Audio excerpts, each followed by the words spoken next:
interesting is the way he challenges the black elite. He talks about the black elite that's on TV and speaks that honest truth that we've always talked about on this platform, that a lot of times the worst ideas get out to the black community because the Negroes on TV care nothing about actually going in and building for the community. And the reason they don't is because if they do that, they'll be punished. They'll be taken off the platform and replaced by somebody who plays ball. They'll be punished. They'll be taken off the platform and replaced by somebody who plays ball.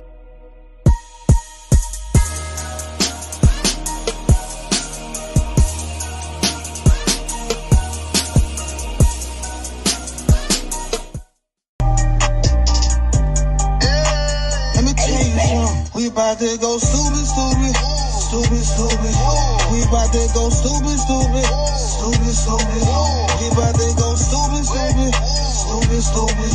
We about to go stupid, stupid, stupid, stupid. This shit we be on stupid, stupid, stupid, stupid. This shit I'm blowing on stupid, fruity, stupid, fruity. If it ain't DR, she ride Gucci, stupid. I'm Louis, stupid. All about my check and I go stupid, stupid, stupid, stupid. Lord. They blood out like he Putin. Nigga thugged out like he Putin. Ain't a coot, nigga can't scoop me. I hear the hate loud, call it rootin'. Dodo bird, a real extra bitch. Speeding around in a dumb whip. Push start, banana split. Dior bag, hold an extra clip. Cuff a rap nigga, extra drip. Then stack with him, extra flips. Florida water, real loony bitch. Purse Gucci, no Dooney bitch. Pussy talk, no rumor-ish. On the whole head like a tumor sick. Shots fired, I don't miss. I'm the definition of a real bitch. Stupid, stupid, stupid, stupid. This shit I'm blowing on stupid, fruity, stupid, fruity. If it ain't DR, she ride Gucci, stupid. I'm Louis, stupid. All about my check and I go stupid, stupid, stupid, stupid. I'm in a two-seat on my cup till no hangovers on me. I was gonna try buy your new phone with we in a Range Rover, no heat. Take out my can't wait next year. Roll that out, I'ma cover my ear. I'm too high, so don't come near. If it ain't on me right here. Got a house pride, got pills on my drive license. We're broke way too long, main reason all of be spinning. Took it out last year, now I'm back up. Both on your main, now she stuck. I don't do favors and don't trust luck. I'm pulling up if it's by the book. This shit we be on stupid, stupid, stupid, stupid. This shit I'm blowing on stupid, fruity, stupid, fruity. If it ain't DR, she ride Gucci, stupid. I'm Louis, stupid. All about my check and I go stupid, stupid, stupid, stupid.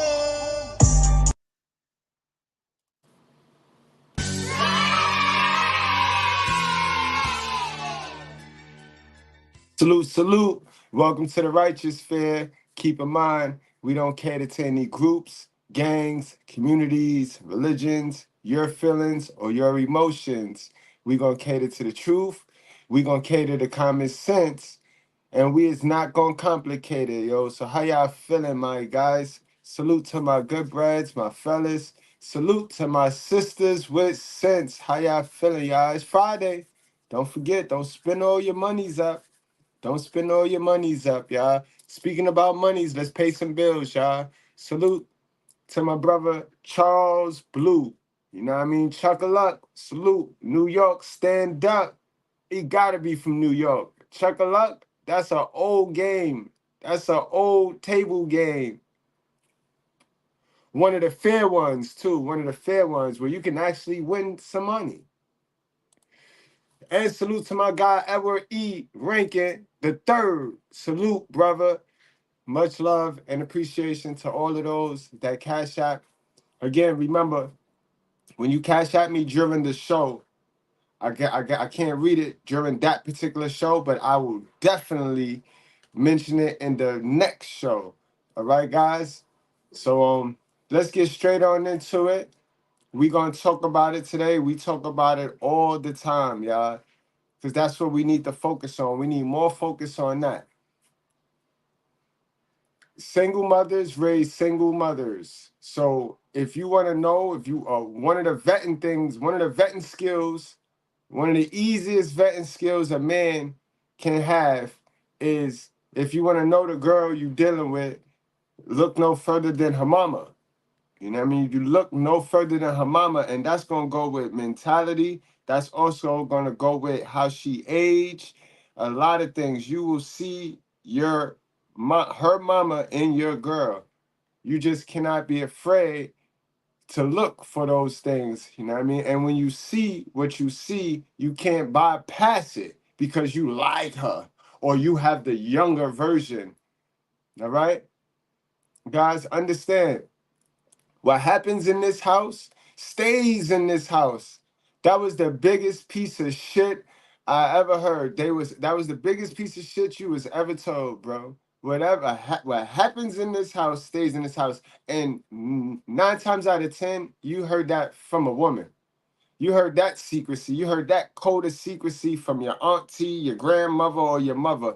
Rarely did you hear a man, did a man rule his house with telling you some stupid shit like that. You know what I mean? Because it is toxic and it is not growth. You know what I mean? How is it that what happens in this house stays in this house, and that is the least place of growth?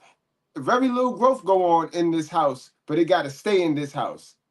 And see, that term right there, that little phase got y'all, now that y'all adults, right? Because y'all was under that programming when y'all was little. What happens in this house stays in this house, right? Y'all was told that. Y'all know y'all was told that, right? That's what he's snitching. He's snitching. I'm snitching right now to some of y'all that really believe what happened in this house stays supposed to stay in this house when ain't shit happening in this house. But bad shit, but toxic shit. Do that make sense? Do you get where I'm going, fellas? Gang, do y'all get where I'm going with it? What happens in this house stays in this house was toxic. And that's why y'all out here right now to this day defending bad behavior coming from your house. You will defend some bad behavior because you is under the programming that what happens in this house stays in this house, knowing damn well ain't nothing good ever happened in that house. So now you out here defending toxicity. You out here defending stupidity. You out here defending the fact that you could tolerate some mess instead of just leaving the mess alone to begin with. That is HPD at its finest, right? And then let me tell you something about HPD. That's histrionic personality disorder, right? When a person who have histrionic personality disorder go and bust it wide open, because you know women are responsible for that. Women bust it wide open. Have a woman to woman mother moment with you. At the end of the day, women have the choice. I don't care if you were after him, he was after you, it doesn't matter. He can't come in unless you open the door, right? Wide open. Exactly. So when a person with HPD raises a baby or bring a baby into this world and raise a baby, they're going to pass off what is called ACE, adverse childhood experience, because she never got rid of that HPD. Understand that. That's you're responsible to get rid of that. Demon came with his penis and put it in my mouth. And then he came again and he slept with me last week, and I told the pastor that I need deliverance again. And since then my private part has been itching. It's been itching? Yes. Okay. Who are you? Who are you? Who are you? Who are you? Demon came. So we can't keep blaming the man for the children being in the custody, because you know these women are custodial parents, 82% of them, and we can't keep blaming the person that's not in the game. Whether the ref took the man out of the game, right? Because these relationships is nothing but a game, right? Their team. When you decide to pick a boyfriend and bust it wide open, you're deciding to start a franchise, a team. You know what I mean? You can't play the game without a team. So you decide to go and pick a team and make a team, build a team. You and your baby father was a team.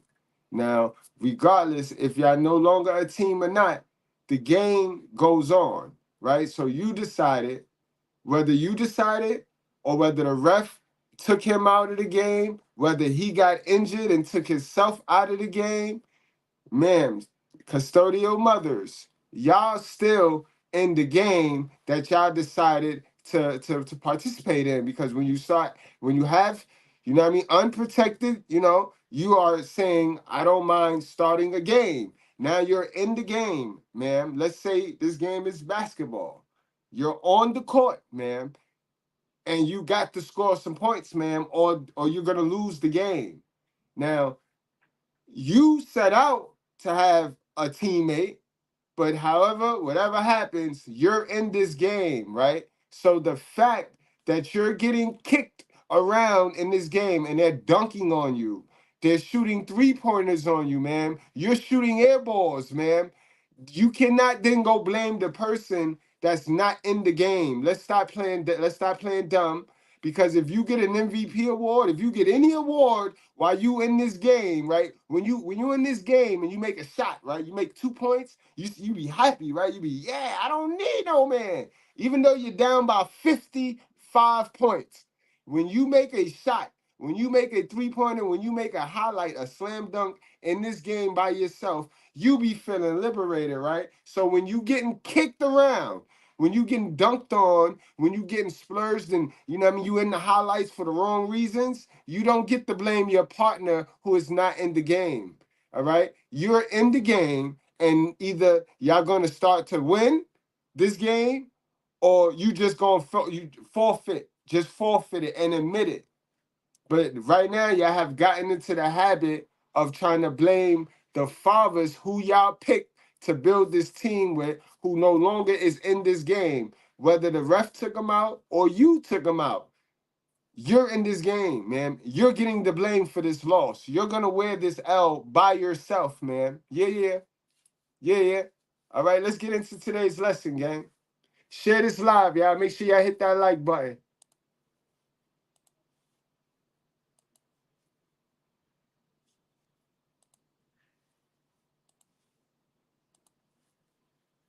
was like, I'm finna take my shit, but can't nobody make me leave. Can't nobody make me do nothing I don't want to do. And I said, how come I always have to beg you to leave? She said, call the police like you always do. You nothing but the police. And I started crying, saying it's ridiculous that I always have to call them for you. On August 15th, 2020, officers responded to a call in Florida regarding a daughter who assaulted her mother in front of a child.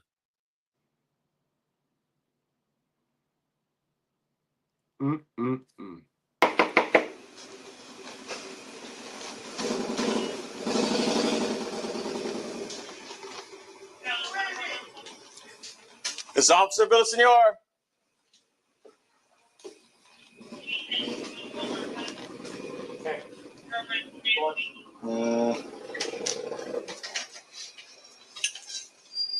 Hey, Malia. Can you? Oh, is Malia in there? Yeah. Can you tell her to come out here? Malia, she's right here. Gotcha.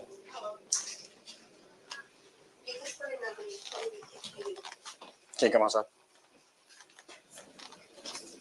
So now, just call your mama now. Get back, Papa. Yes.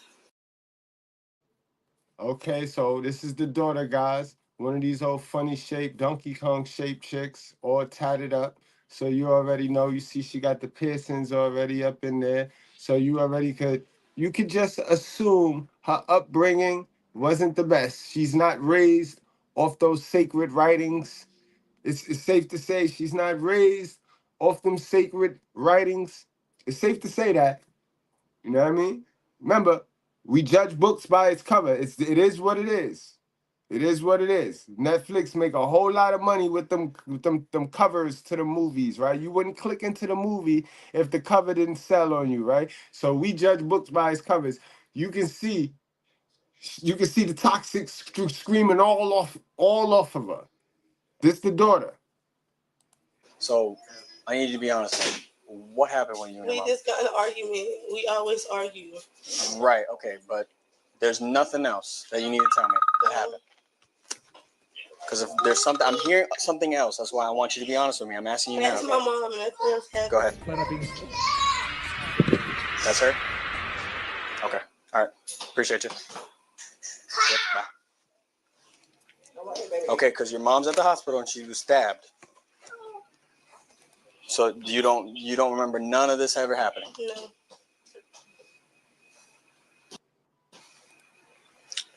No. Unfortunately, I gotta detain you. Can I call somebody to get my children for us? We'll get that. We'll get that situated. Can I use my Here, phone? Now, this is a mother who jugs her mother in front of the grandchildren, yo. And this the generational curse. You're not gonna see a man in sight, because this is what happened when they removed the fathers from the household. When they removed the masculinity, which is the discipline, which is the correction, so that they could do whatever they want to do. You know what I mean? They could be masculine men, then change it to women, then go back to being men, and they could do all that when you remove the dad from the crib. Because who wants to be told what to do all of the time? Who wants to be controlled? So don't forget, when they ask you why the fathers, the kids, and then now the new thing is these kids need their fathers. Whole time it's their best friend got a house full of females and no dude, but these kids, they get on the internet, these kids need their fathers. They do need their fathers, but we need these mothers out of the way. That's what we need to normalize. We need these mothers out of the way. We need to call out these hell of a mothers and get them out of the way. Hand her your phone. I don't stay here. She don't stay here. She's not my. Okay, we'll get it. I just need to hand it just to put it down for a second. That's it.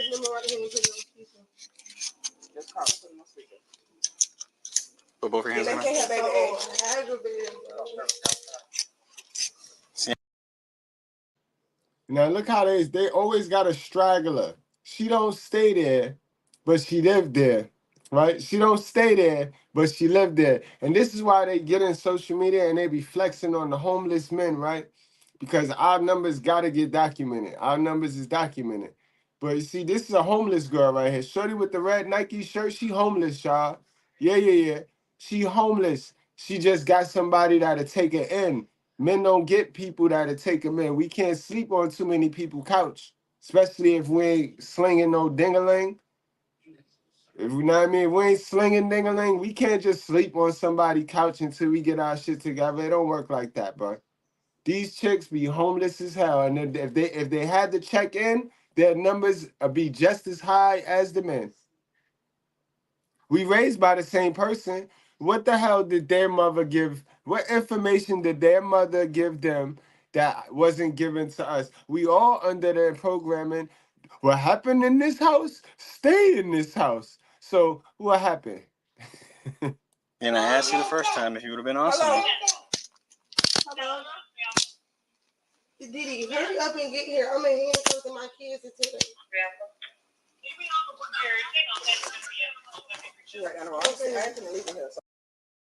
The definition of simping is doing something for a person and not getting anything in return. Twice. You get that? When you do something for the same person twice without getting anything in return, then you are simping. So if I give you a branch, right, and then you don't give me a branch back, but then I go and give you a branch again, I am simping now. See, I give you a branch, and then you give me a branch. Then I give you a branch, then you give me a branch. That's how I play. So I'll be here till you come. Where did the fight happen at? We had argument now. What was the argument about? Because I wanted her to leave. Well, my concern is Get back in here. You don't got nothing on you or anything? No. Can I get her some shoes? Yeah. Grab some shoes. Stop. Come.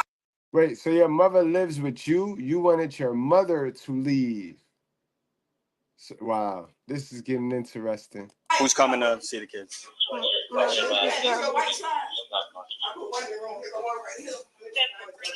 This is so aggravating. So what happened exactly that it got to the point that I'm fed up. I'm 22 years old. 23 years I've been dealing with this shit. I'm fed up. I gotcha. And the people mind their business.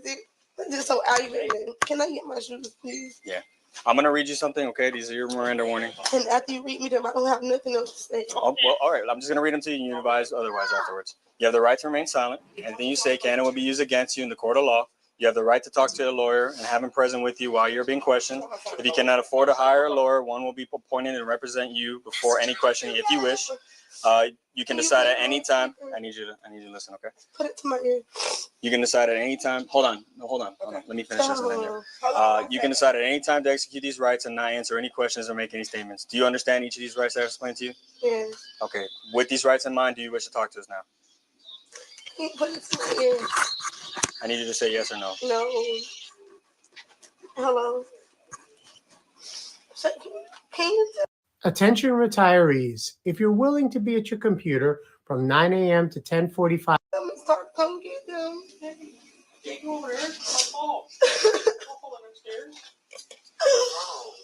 Hey, I'm fed up. You're gonna take them with you, or? Yeah, why she arrested? My mom was arguing. Patty, that shit. Can you answer? Somebody else calling. Bro, what happened, bro? Where's the baby clothes? Let me see. Hello? Here. Wait, you know the baby clothes at? Come on, Papa. You going with him, Papa? Or you want to go with me? Which one? Mommy. You can't go with mommy right Can't now. go with so your you mom, going with me or you going with? You know he ain't got no daddy. He screamed mommy real quick because that's all he know. Kids gonna go with what they know. He want his mommy. And his mommy, she going to jail. Go with her and me. But this is so aggravating. You done with this? She want to take her phone, so I guess when y'all gonna carry Okay, yeah. Can I get my keys as well? Yeah, absolutely. Bro. Do you know the baby clothes at? Or you gonna take His it? godmama could get that stuff. His godmama is on the way. All right. Yeah, she said she on the way. I'll watch you until she comes. Okay, come on, Papa. Where your shoes at? What am I even going to jail for? That's what I'm saying. Unfortunately, you can't stab people. people. Ain't nobody gonna be here. It is that so we can go. Ain't nobody here. So what you doing with your car key? Somebody give it to move. This is so aggravating, bro. Come on, get your shoes. Back to jail, bro. Look at all you jerks. Don't mess with it now. Don't mess with Pick it. up her clothes. No. They downstairs. It's a crime scene. Don't mess with any Her of it. clothes is not a crime scene. Ma'am, there's blood scattered all through here. I don't see no blood. I see I see Play-Doh. blood. I see blood, Okay. yeah. Well, it looks like blood and somebody All of stabbed. this So is don't go messing Play-Doh. with it. Don't go messing with it. Don't go messing with it, man. Why you acting delusional to the fact that you just jugged your moms, bro? You jugged your moms and you walking around here like it's nothing. Like, is that what we do? Is that what we do? But then y'all would jump on the internet and go at the person that's trying to give your mom some information, some good old information on how to raise your stupid bald head self. That's not normal to go around jugging your mom, sis.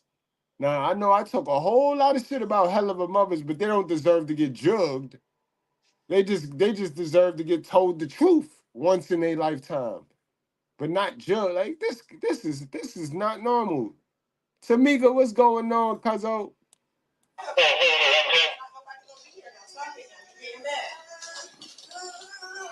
think 107's raising you?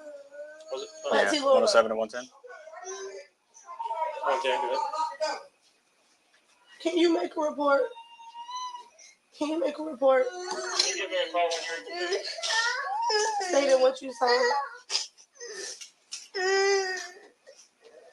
Because this is ridiculous. I shouldn't be going to jail. You on my phone? You should be going to jail because what's ridiculous about it is how you hear the babies crying in the background. So that means the little babies saw all of this. You know what I mean? The babies saw y'all. You did this in front. You jugged the grandmother in front of the grandchild. Like, that's crazy. And then we wonder why these kids go outside and be performing these acts on our little kids. They think it's normal. They just saw their grandmother and their moms just, wow. And then we play dumb. I ain't raised them like that.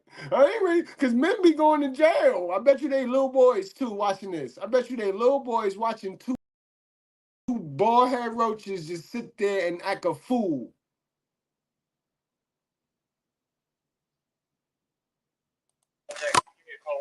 Do you have to lock your door for your key? Yeah. I shouldn't be going to jail, sir. We'll get to the details in a little bit, okay? Can I lock You taking his keys? Yeah. No. Go ahead. Where your Yeah. house keys? It's not on there. And look at this chick looking like Kamala. Looking like Kamala without the moon and the sun on her stomach. Got the black and mild all in the hand, all up in the camera, just nasty looking, yo. Homeless. I tell you, these be them homeless ones. When the shorty go live, right? The one that's going live, look in the background. The one that's on her couch scratching feet, you know what I mean? That girl homeless, bro. They just be protecting one another. The sisterhood protect each other, you know what I mean? But that girl homeless, trust and believe, yo, she homeless, yo. Single mothers don't know what's best for their kids. Especially black single mothers. Elaborate. Yeah, I'm going to go buy my kid $200 pair of shoes and a $300 Burberry shirt to show off like, yeah, I got my kid throughout anything. Do you really got him though? Damn, they be treating a kid like an accessory. Yep. Just to stand next to them and look good next to them. Yep. Not teaching them and instilling any real values in the child. Clearly, they don't teach them no real values because you don't go around jugging your mother. I don't know what you was taught, but that you wasn't taught no real value. No, she's gonna lock this door. Right, but we're probably gonna have to go back in there and see this Okay. crime. Yeah, just leave it. Oh, okay. Leave it unlocked. My key would be. I don't know where my key would be. Ma'am, go ahead and come back on out. I'm telling you where my house key and I can't go to jail and leave my door unlocked. So. Right. Well, we'll take care of it, but right now it's a crime scene, so nobody else is going to go back in there right now. Be a crime scene. I have personal belongings, and this is the ghetto. I cannot leave my door open. I got to make a call. Okay. Okay. For now, you guys are not going to be able to go back in the apartment, okay? Either when they come get my kids, to get my kids. We'll secure the scene, but right now it's we're not locking God anything. forbid your mom should happen to die, it'll be a murder case. It's pretty serious. This is not a joke.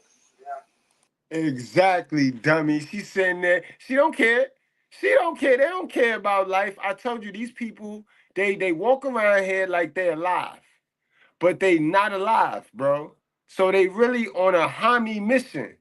They on a homie mission because they suey. You know, I can't say the words, y'all, so just rock with me. But a lot of people walking around here, they're on a suey mission, and they don't want to do it by themselves. They don't want to do it by themselves. They don't want to go by themselves. So they're going to take other people with them. They're going to drag others with them. They have no care of life. They've been losing so long that they have no care to even win. Now they just want to drag others down and pretend.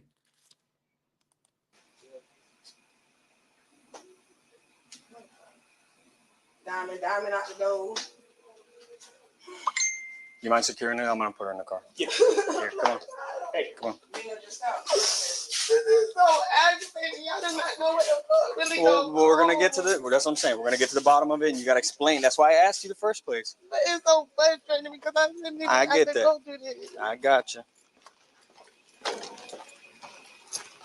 Messenger audio. Can you please answer? They don't know where to go. Well, we're, like I said, they're not focused on that right now. We'll get to the bottom. They don't know where to come get the kids from. Okay. Who is this? Thomas. Who's that? Can I see? Okay, can you answer? That's his aunt. Hello? I don't know how I used to work before Monday.com. The work management Another female hit that I don't phone. like people telling me how to work. No male guidance. No male leadership. Just another. Oh, that's his aunt. That's his aunt. That's his grandmother. That's his godmother. Where the daddy at? Where the dad at? Oh, right here, so I can't talk to you. He said you can't talk, but tell him I'm coming to get your kids. Okay, that's fine. We have an officer there. You'll be able to pick them up, okay? Lily, can you call the after hours and make the office lock my front door, please? We're gonna secure the house. That's not a big deal. Unfortunately we have to do some evidence collecting on there. Sir, could you just give us a few because I'm coming from the country. Yes, ma'am. We're gonna be here for a few minutes, okay? Lily. Can you call Marche? You know Ted, baby mama Marche. All right, I'm gonna put you in the car now.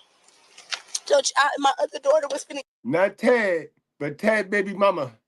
Not Ted, not a man, but Ted baby mama. Another female. contact. No male leadership, guys. Get dropped. I was meeting somebody to get her at the store. I got you. I just want to make sure my kids are okay. I know. There's nothing wrong with that. You know, handcuffs going in front of me, please. I got metal in this arm and it hurts. We'll see. Hold on. You got anything on you that I need to know about? No, sir. No, nothing. I'm just gonna do a quick back down, and you go ahead and just spread your feet, please.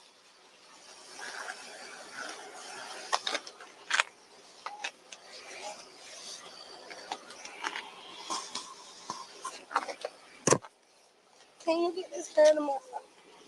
Yeah.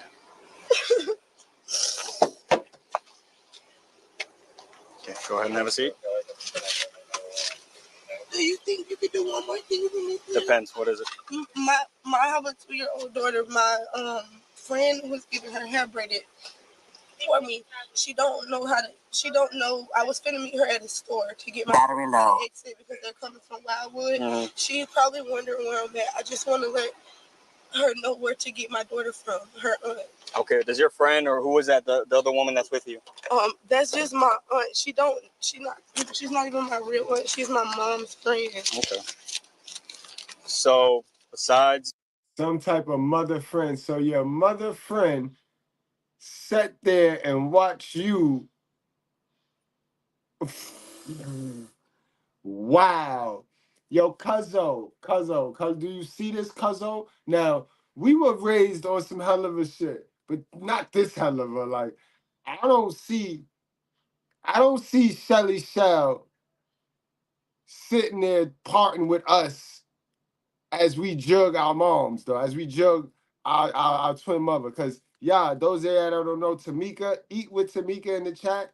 That's my real cousin, y'all. Her mom's is my mom's twin sisters. They twin sisters. I can't see that happening. Like, I can't see that happening. By the way, she got the Eve moms and I got the Lilith moms. Understand that. Salute to Auntie L, Aunt Lanice. So Aunt Lanice always sweet, generous, sweet soul woman, you know what I mean? And salute to my moms too. Aunt B funny, man. She real funny. you don't know your mom's date of birth, can you tell me your 2 kids' names? I have 3 kids. But the 2 that were there.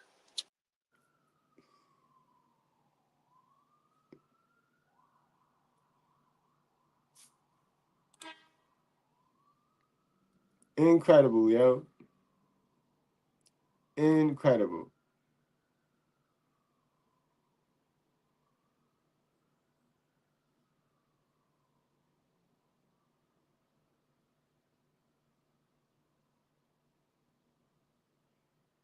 Okay, salute to y'all for blocking out her information, because y'all was doing a sucky job when it comes to these black people, and when y'all arrest them and their information, y'all wasn't holding them down like how y'all held Hulk Hogan down that day.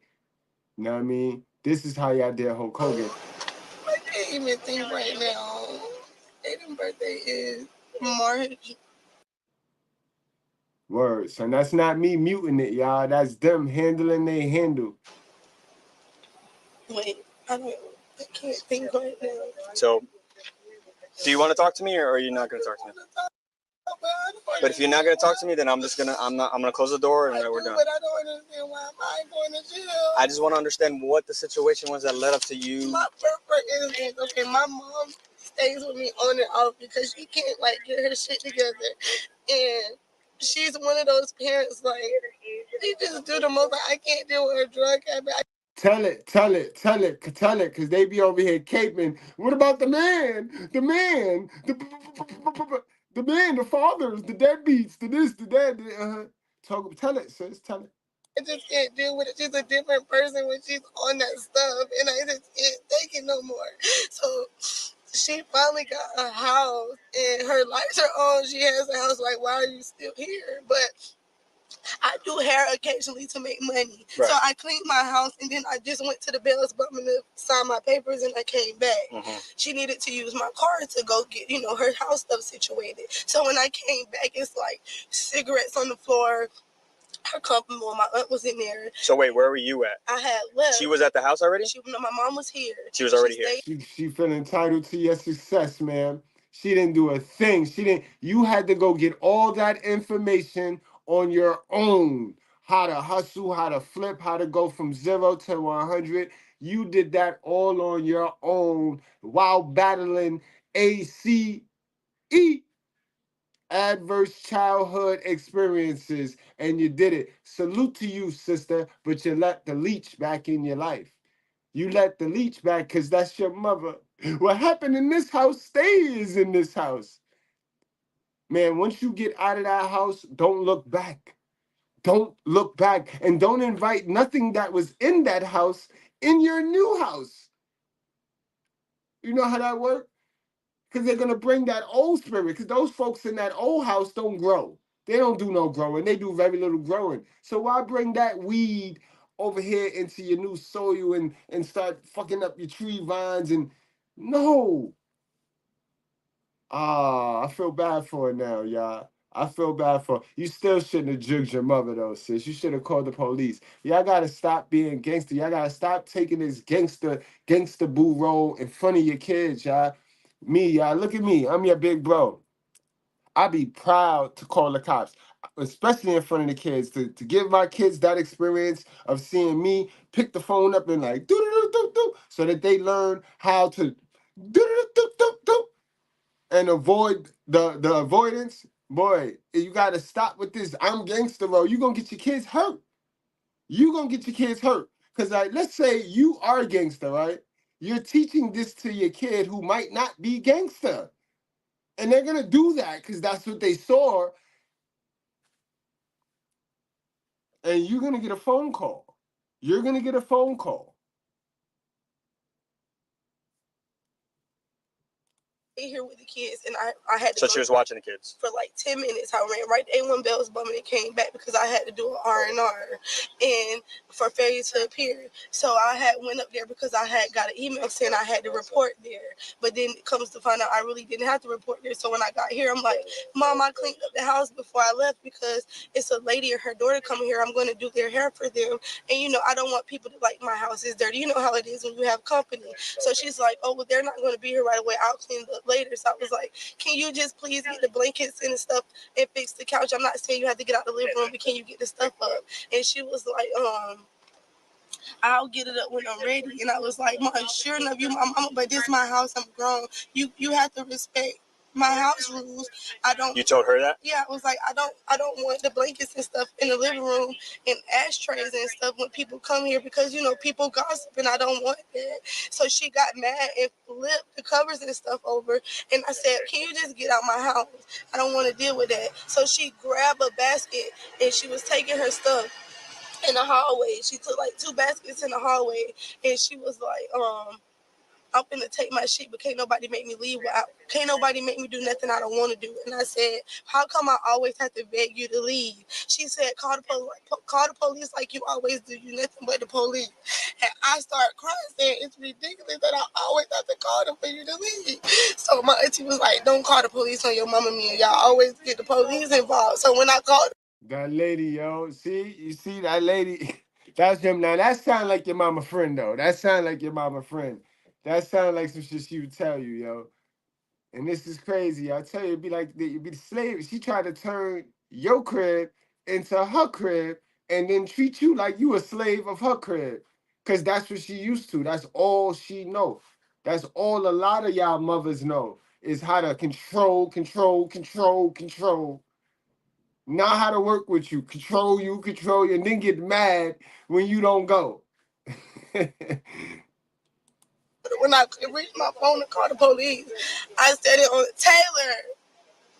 When I set the phone on the table with it when it was ringing, she started fighting me, and I kept saying, "Let go of my hair," because I spent. What did she do? She grabbed you. She just grabbed your shoulder. She yanked my hair out, and she was holding me down like I don't have on any underwear. She had her nails digging in my stuff, and I was like, "Just please let me go."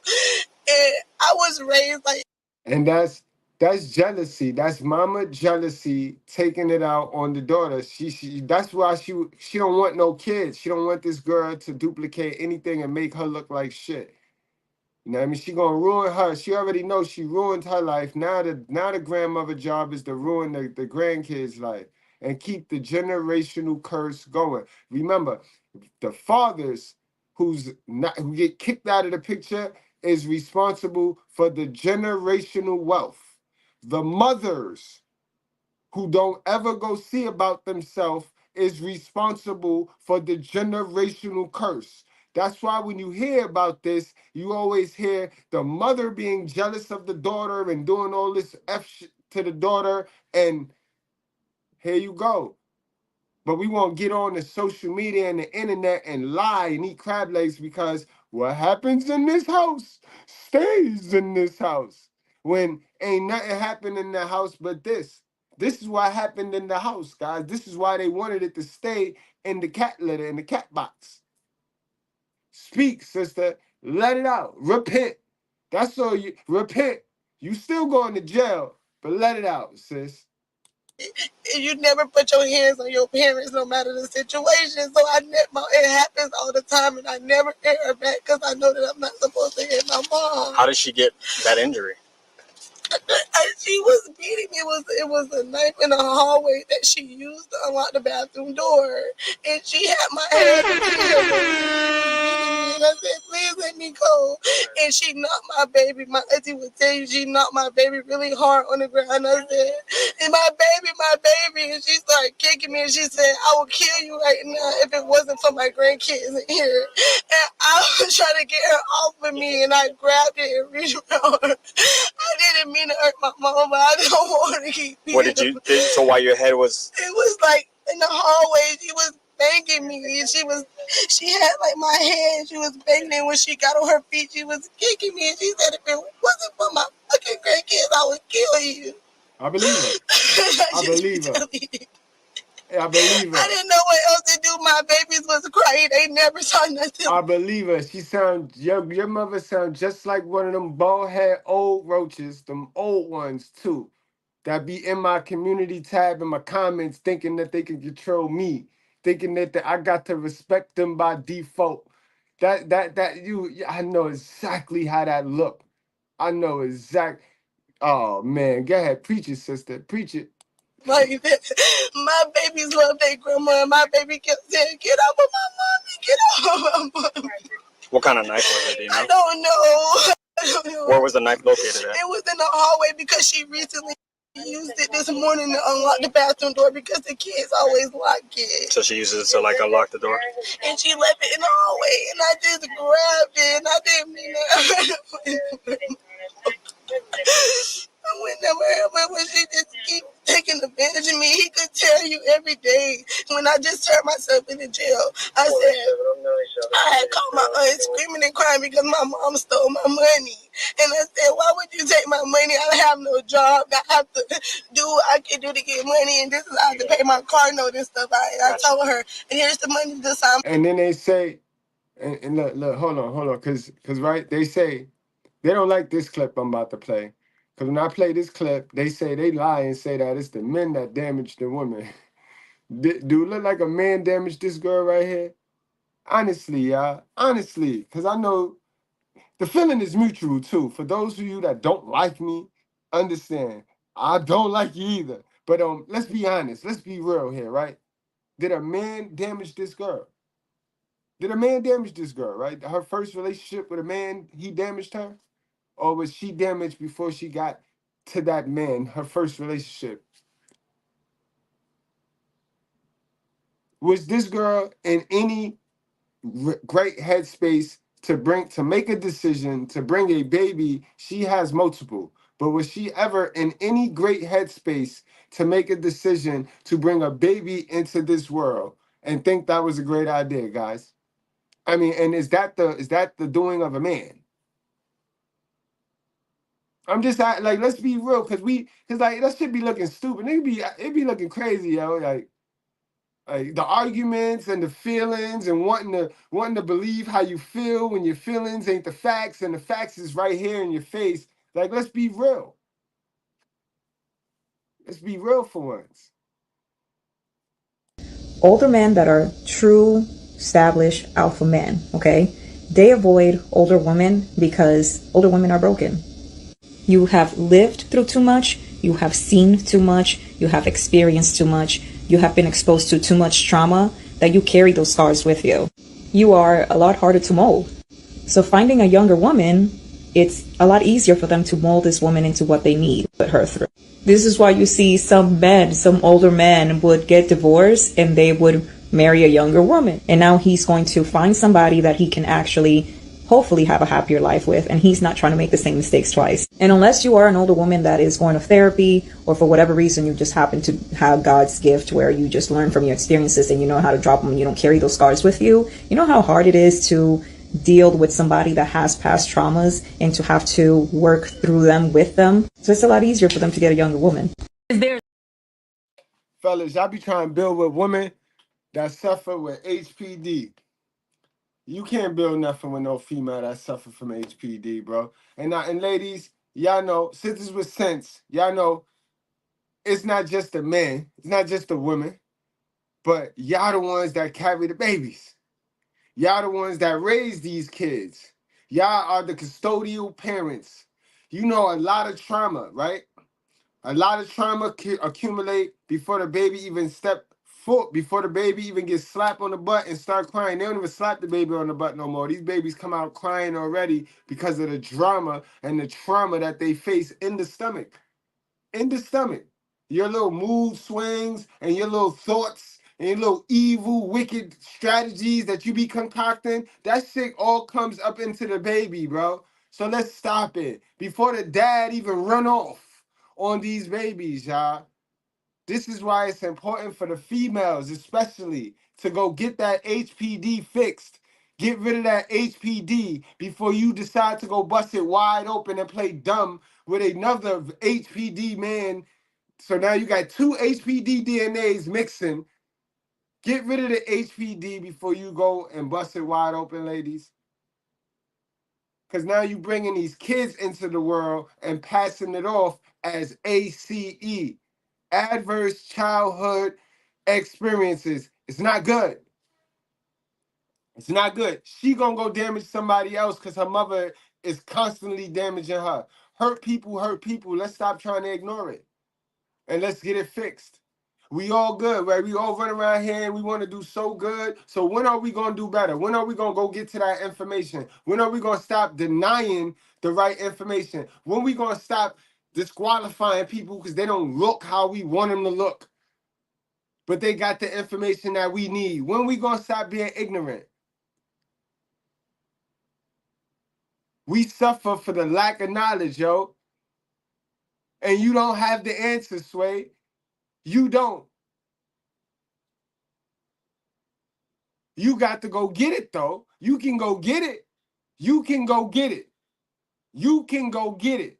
You can educate your way out of any circumstance. But you got to go get the education. You got to go get it. You got to go get the information. Yeah. You got to learn before you earn. Money buys peace, and peace buys happiness. How about you use that money to buy your peace? You see, it's a lot of peace in getting educated, though. But y'all use the money to go buy materialistic shit.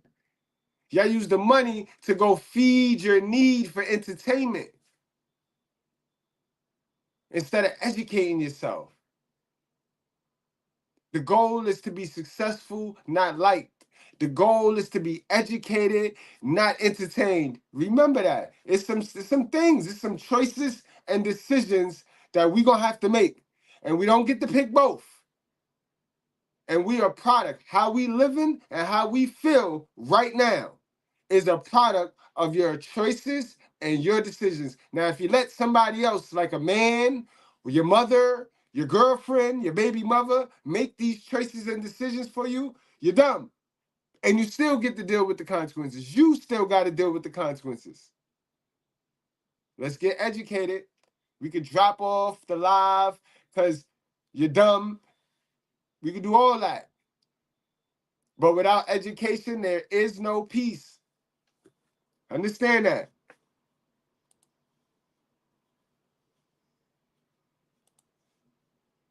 My blood. This is the money for my car. Do me a favor, put your foot in the car. I'm gonna close the door. I'm gonna put the window down. We're gonna still talk, but just hang tight. He can't talk to him. Wait, can you said I could talk to No, that's fine. I'm gonna put the window down. What city is this, yo? All the chocolate girls got on blonde wigs, and I done told y'all, yo. I done told y'all black sisters, y'all dark-skinned sisters to leave these blonde wigs alone, yo. What's wrong with y'all? Black and blonde do not go together, yo. So leave some stuff for the light-skinned sisters, y'all. All right? Now, if you're a light-skinned black woman, you get away with that. But y'all, come on now.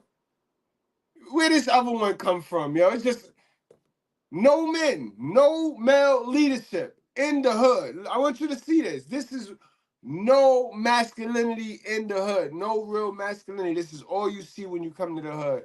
A bunch of bootleg chicks. A bunch of bootleg raggedy chicks. Yo, man, what up? How was school today? It's good. All right. Do you know where mom is? Supermarket. Hey. My mother was there watching the kids. She went to bail bondsman to do something. I guess she has an RO. She didn't show up for court, so she was getting that situated. She came back.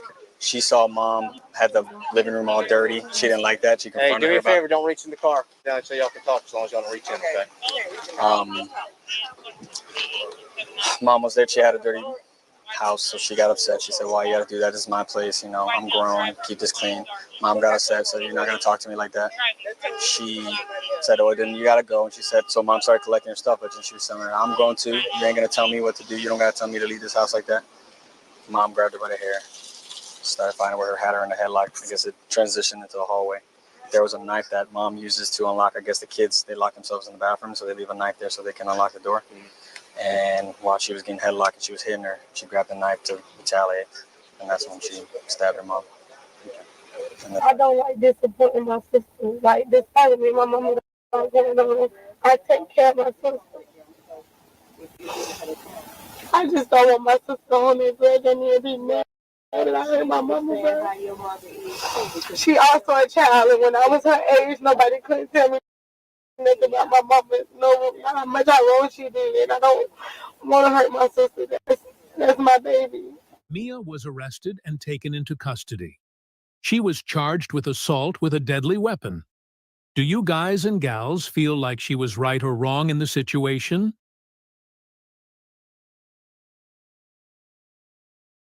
What y'all think, guys? I told y'all, I feel she was wrong, bro. She's wrong. That don't warrant a poke, yo. You don't get to just go around poking people. But I get why she did it. I get exactly why she did it. You know what I mean? But she gonna have to do her time, though. Cause you can't do that, man. Yo, they gonna get these kids locked up one way or another, right? M Doogie, they gonna get them locked up one way or another, right? Not only do they get the boys locked up, because the boys be trying to keep their lights on. The boys be trying to keep their lights on. Now they done found new ways to get the daughters locked up. Yo, they just get on their nerve and make the daughter hit them and then call police on them. But y'all ladies, don't jug your mother. Do not poke your mother, y'all. But guys, I got a treat for y'all. I got a inside Zoom with Love Dorsey. Again, salute to my guys that support the chat, that support the channel, and understand the value in investing in yourself. Cause that's all you do. When you send cash to a channel like mine, it just shows that you appreciate the information and you know what investment in yourself is, yo. This is the information that only the rich people had access to back in the days. Only rich white folks had access to it. That's why they seem to have what y'all call white privilege. All white privilege is access to the information that if you activate it, you'll get better results than what you getting. Y'all call it white privilege because y'all sit there and want to keep using the information that gets you nothing and then get mad. That shit don't make sense, yo. You're dumb. You're dumb. You better get you some of this white privilege and stop being stingy to yourself. Start supporting. Start supporting with your monies. It's Friday. Y'all finna go out there and buy a whole lot of Casamigos. That shit's gonna do nothing. It's gonna wear off by tomorrow afternoon, and you're gonna be back dumb and broke. Invest in yourself, gang. All right, get rid of that HPD that's in you too. You know what I mean? Get rid of that HPD that's in you. Go ahead, love. Take it away. the consequence of trauma. We never quite feel safe. We're hypervigilant and sensitive to things going wrong again. Our nervous system is on high alert. For others, anxiety might have more of a relational root, and we might feel socially anxious because we feel inferior to others. Maybe we have anxiety around relationships because we feel. Kevin, you wrong, because how I got it. How I got to it then. Why I got access to it, sir? Why they ain't block me from it, sir? Kev Dream, I'm gonna drop the link for you, sir, so you could explain yourself, because I know sometimes you can't type it, you know what I mean? But you could explain yourself. We can have this conversation. I love this conversation. Remember, iron sharpens iron. No disrespect. No disrespect, no swag, none of that. None of that. Just real man-to-man conversation. You know what I mean? I dropped the link there, yo. That's so that link for you, Kev. You hop on here and let's have this conversation, because I need to know, how'd you get blocked from it, but I didn't get blocked from it. You know what I mean? Systematically. I mean, because I said now, and I could give you a date. Since 2000, we as black folks can't use that systematic stuff as an excuse. Since 2000 and the boom of the internet, we ain't got no excuse, sir. So I need to know what blocked you, what stopped you. You know what I mean? So I'm gonna play the show, but when you get a chance, just hop on. You gotta use your Google Chrome. You can't get in through Safari. You gotta use your Google Chrome, copy the link, paste the link, and you'll be right in. We fear being rejected and need to feel chosen. Again, the idea is this can get so heavy where it's hard for you to just do a day. The next day just seems like so much because it's shit that's just tied to making me fear what is coming. Go ahead. So this is Brianna. I want to talk because my anxiety had got so bad from a relationship down to where I was waking up in sweats. And it's not like a normal sweat. It was to where the whole bed was wet. Like somebody threw a bucket of water on me. And I had got rushed to the hospital one time because I thought I was having a heart attack. Whole time I was having an anxiety attack. And, you know, I ended up having to wear a heart monitor. And they told me that, you know, all the anxiety that I've experienced over the years from the relationship, it changed the rhythm of my heart. Come on. So I have like an erratic heartbeat. And, you know, just, I didn't know. And I literally, after leaving the hospital that day, I walked away from the relationship because you can die from. Yes, stress will kill you. To change people. Yep. Yeah. Stress will kill you. And what you're describing is the. Exactly. Stress will kill you, guys. Think about it. This is why men are starting to outlive women, because marriages is down. Divorces is up. You know how stressful it is for a man in a marriage? This is why we was dying. Women were never doing their job. A woman's job is to keep peace and keep stress up out the relationship. Men dying at an alarming rate and women living, because women don't have wives. Remember, women don't have wives. That's why they're outliving men. Not no more. Not no more. The single lady is not outliving the single man. It's not happening. Look it up. The real science behind why we tie the idea of love, affection, and care for people to our heart, because this is the part of your infrastructure as a human, your body, your system that makes up you being healthy. This is the part of you that gets affected by that. That's why high stress leads directly to high blood pressure, heart attacks, stroke, all the things that's on the man's side of the board, guys. Peep game. I told y'all, stop playing Let's Pretend in these marriages. Don't play with your life, guys. Y'all don't listen at the end of every show. What I say, wrap up, strap up, do not play with your life. But y'all better get rid of the fairy tale, because a lot of y'all simps running around here, and for some reason, y'all think y'all special. Y'all think y'all special. Y'all think y'all gonna run off with the fairy tale and the picket fence and the wife and the dog and the car and the mansion. All right, keep playing. Keep playing, yo. Keep playing around. Keep playing with your life, yo. Here is the hard truth, fellas. Being handsome doesn't keep a woman. Being honest doesn't keep a woman. Being loyal doesn't keep a woman. Being there for a woman doesn't keep a woman. Treating a woman well doesn't keep a woman. Making an effort doesn't keep a woman. Caring about a woman doesn't keep a woman. Spending time with a woman doesn't keep a woman. You could have the best intentions, you could have the most sincere feelings, and you could be a good man and still wouldn't be able to keep a woman. Because the only way to keep a woman is if that woman wants to be kept by you. You can't force a woman to be with you. You can't beg a woman to stay with you. You can't make a woman to love you. A woman that wants to be kept when the relationship gets hard will do everything to fight for you. Because a woman only fights for a fella she wants to belong to. So if she isn't fighting for you when things get hard, she doesn't want to be kept by you.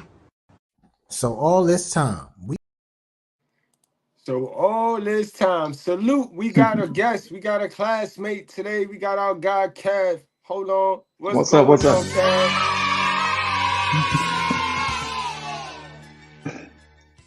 Hey, man. What's going on, Kev? Introduce yourself. Welcome to the Righteous Fair, my guy. My name's Kevin Cox. I actually do some content on YouTube also. I have a channel, Kevin's Dream. It's on YouTube.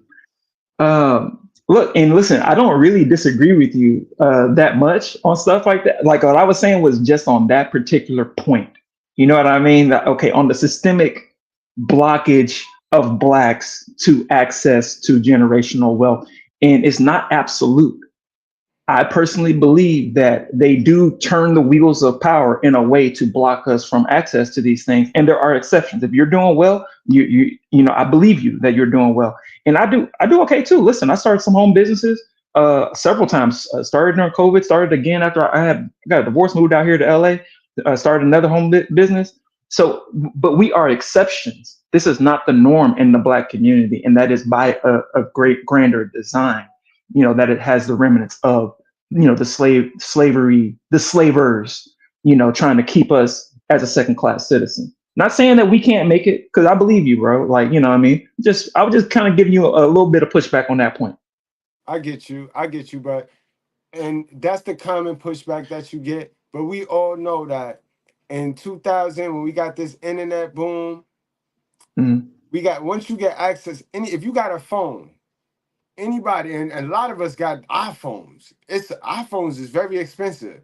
And if you got the money to get an iPhone, then you got access to employment, you got access to everything. So to still run with like that story is foolish in 2024, because now it comes down to just your lack or their lack of wanting to go get that information.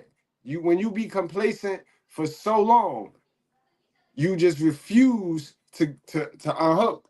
And this comfort, that's what it true. Is. But like it's not because you have the understanding that there are racist things going against you. It's the giving up part. So I agree with you. Don't give up because those things are true, but that doesn't mean deny that those things are true. And so case in point, I think it was this year. Was it 2024? I believe it came out when Black people were selling their homes, when they would come to evaluate the home and just decide, when you sell this home, it's worth $750,000. Whenever they did it and there was Black pictures on the wall of family members, it would be valued at like 50% less for them to sell it. That's literally generational wealth. I think it was Bank of America, which has a horrible record with banking practices. But specifically, if there was Black pictures of families on the walls, they would value the home less. They took the same house, took the Black pictures down, and it was valued almost twice as much. So that's literally generational wealth being cut in half by the system, by the white man, by, banking, financials across the entire country. You know what I'm saying? And this is Bank of America. This is one of the oldest banking institutions in the country. You know what I'm saying? So do I believe you can make it and you can still rise above? Yeah, pull those Black pictures down. As a matter of fact, me and my wife was talking about, if we want to sell a home, maybe get a white person to come and pretend they us. You know what I'm saying? Put white pictures up on the wall and get your money up. Yeah, but right now, the biggest threat to generational wealth in our community is our sisters. They have used our sisters. Let's get to that. They have used our sisters now, and see now that's when we gonna unhook. We gotta unhook from the systematic journey because now they volunteer. Yes, there is a system that came around and said, "Hey, I got some watches," but our sisters took those watches. Right. I ain't gonna deny you, bro. But and I feel like the narrative needs to be complete though. Like I feel like you're right. Black women have turned on black men. Matter of fact, they will concretely say, no, you should basically be abusive to your black son. You know what I'm saying? They will advocate for the destruction of a young black man. I've seen black women turn on their son. Man, my own mom's, bro. My own mom's has pulled some shadiness where I'm like, I had to grow up. My older brothers, I'm the youngest. My older brothers were like, hey man, don't listen to moms, bro. I'm like, I couldn't believe them. I'm like, nah, not my mom. Yeah, my mom, bro. My mom. I got my divorce, and she chose the woman that's not even her own flesh and blood. You know what I'm saying? We both made our mistakes, but like, damn, didn't you give birth to me? What the fuck? And see, you know what I mean? That plays a role in why we don't have the generational wealth we need either, because that's our first oppressor, our moms. But yeah, that's they a fact. spin the story and they try to teach us like if it's some system that is holding us back. No, it was our mom's body and her choice that we are here. Our moms knew how they treat us folks. Our moms knew how they treated her. She saw that. So it was still our mom's body, choice, and body to bring us into this foolishness. Then not only did she bring us into this foolishness, she made decisions for us that got us behind the wheel. So it's not a system that was set to just deprive us and keep us from not. It was some things before we were behind the wheel before the race even started. Now that's true. And keep in mind though, go ahead. I'm sorry. Now we have what I was saying. What brought us to this point was we have access to that now. And instead of us investing into the outlets that provide the information that we used to swear up and down only white folks had access to. Now we have access to that information and we still will not invest in ourselves. It's kind of like the WNBA, right? You see how the women want to get paid the same as the men, but the women are not even supporting the WNBA. We do this to ourselves all of the time. We love free stuff. Free stuff is cool. Who don't want free stuff? Yeah. But free stuff comes at an expense. Somebody funds the free stuff. So we like the free information, but we won't invest in the information, but we all say we need the information. So that just goes to that goes to laziness, us being lazy and us being complacent. You know what I mean? And programmed to just do stupid shit. That's true. I think it's okay. So I agree with you on the results. I agree with you on the symptoms, but there's a cause, and I use this analogy all the time. If you have a lump on your back, you could say, hey man, that's a cancerous tumor, cut that mug off. Or you could say, hey, maybe it's a cyst, maybe I need to bust it. Or you could say, do you have back acne? Maybe you need to exfoliate or something like that, right? But like, it's important to know what the cause at the base of it is. I think the cause at the base of Black women turning on their own Black sons is a white supremacist power structure that has broken the mental health in the family system in the Black community. And then they flip it on us and point and say, see, look at you. Your fathers won't even stay in your house. My father won't stay in my home because my mama crazy. She told me she slapped him. My mom's told me she slapped my dad. You know what I'm saying? In public. And he was a naval officer. You feel me? Like, you gonna slap a whole naval officer and expect him to stay around? Like, he's traveling the world. He got access to everything. So when I grew up with no child support, no support or anything like that, I didn't get the full story. You know what I'm saying? But I don't think that my mom just came up out of nowhere. Just like, I'm slapping niggas if they tell me no. You know what I'm saying? I feel like somebody got in their ear because my mom was raised in the old school days too. You know what I'm saying? She was raised on the cook, clean, serve your man and blah, blah, blah. Who was it? And we talk about feminism. The whole feminist movement came through. No, you don't have to listen to them. They can't tell you no. You can do anything, queen. Next thing you know, she's slapping naval officers, expecting them to pay her bills and keep her good. Now hold it right there. How is that not her fault? How is that not her fault? It's her for fault not too. Taking some personal accountability because she chose our mother. She chose that lifestyle. Yes. This is true. So it's not a Accountability system is like kryptonite. remember it's Right, equivalent to right, my right. it's similar to my analogy. Hmm.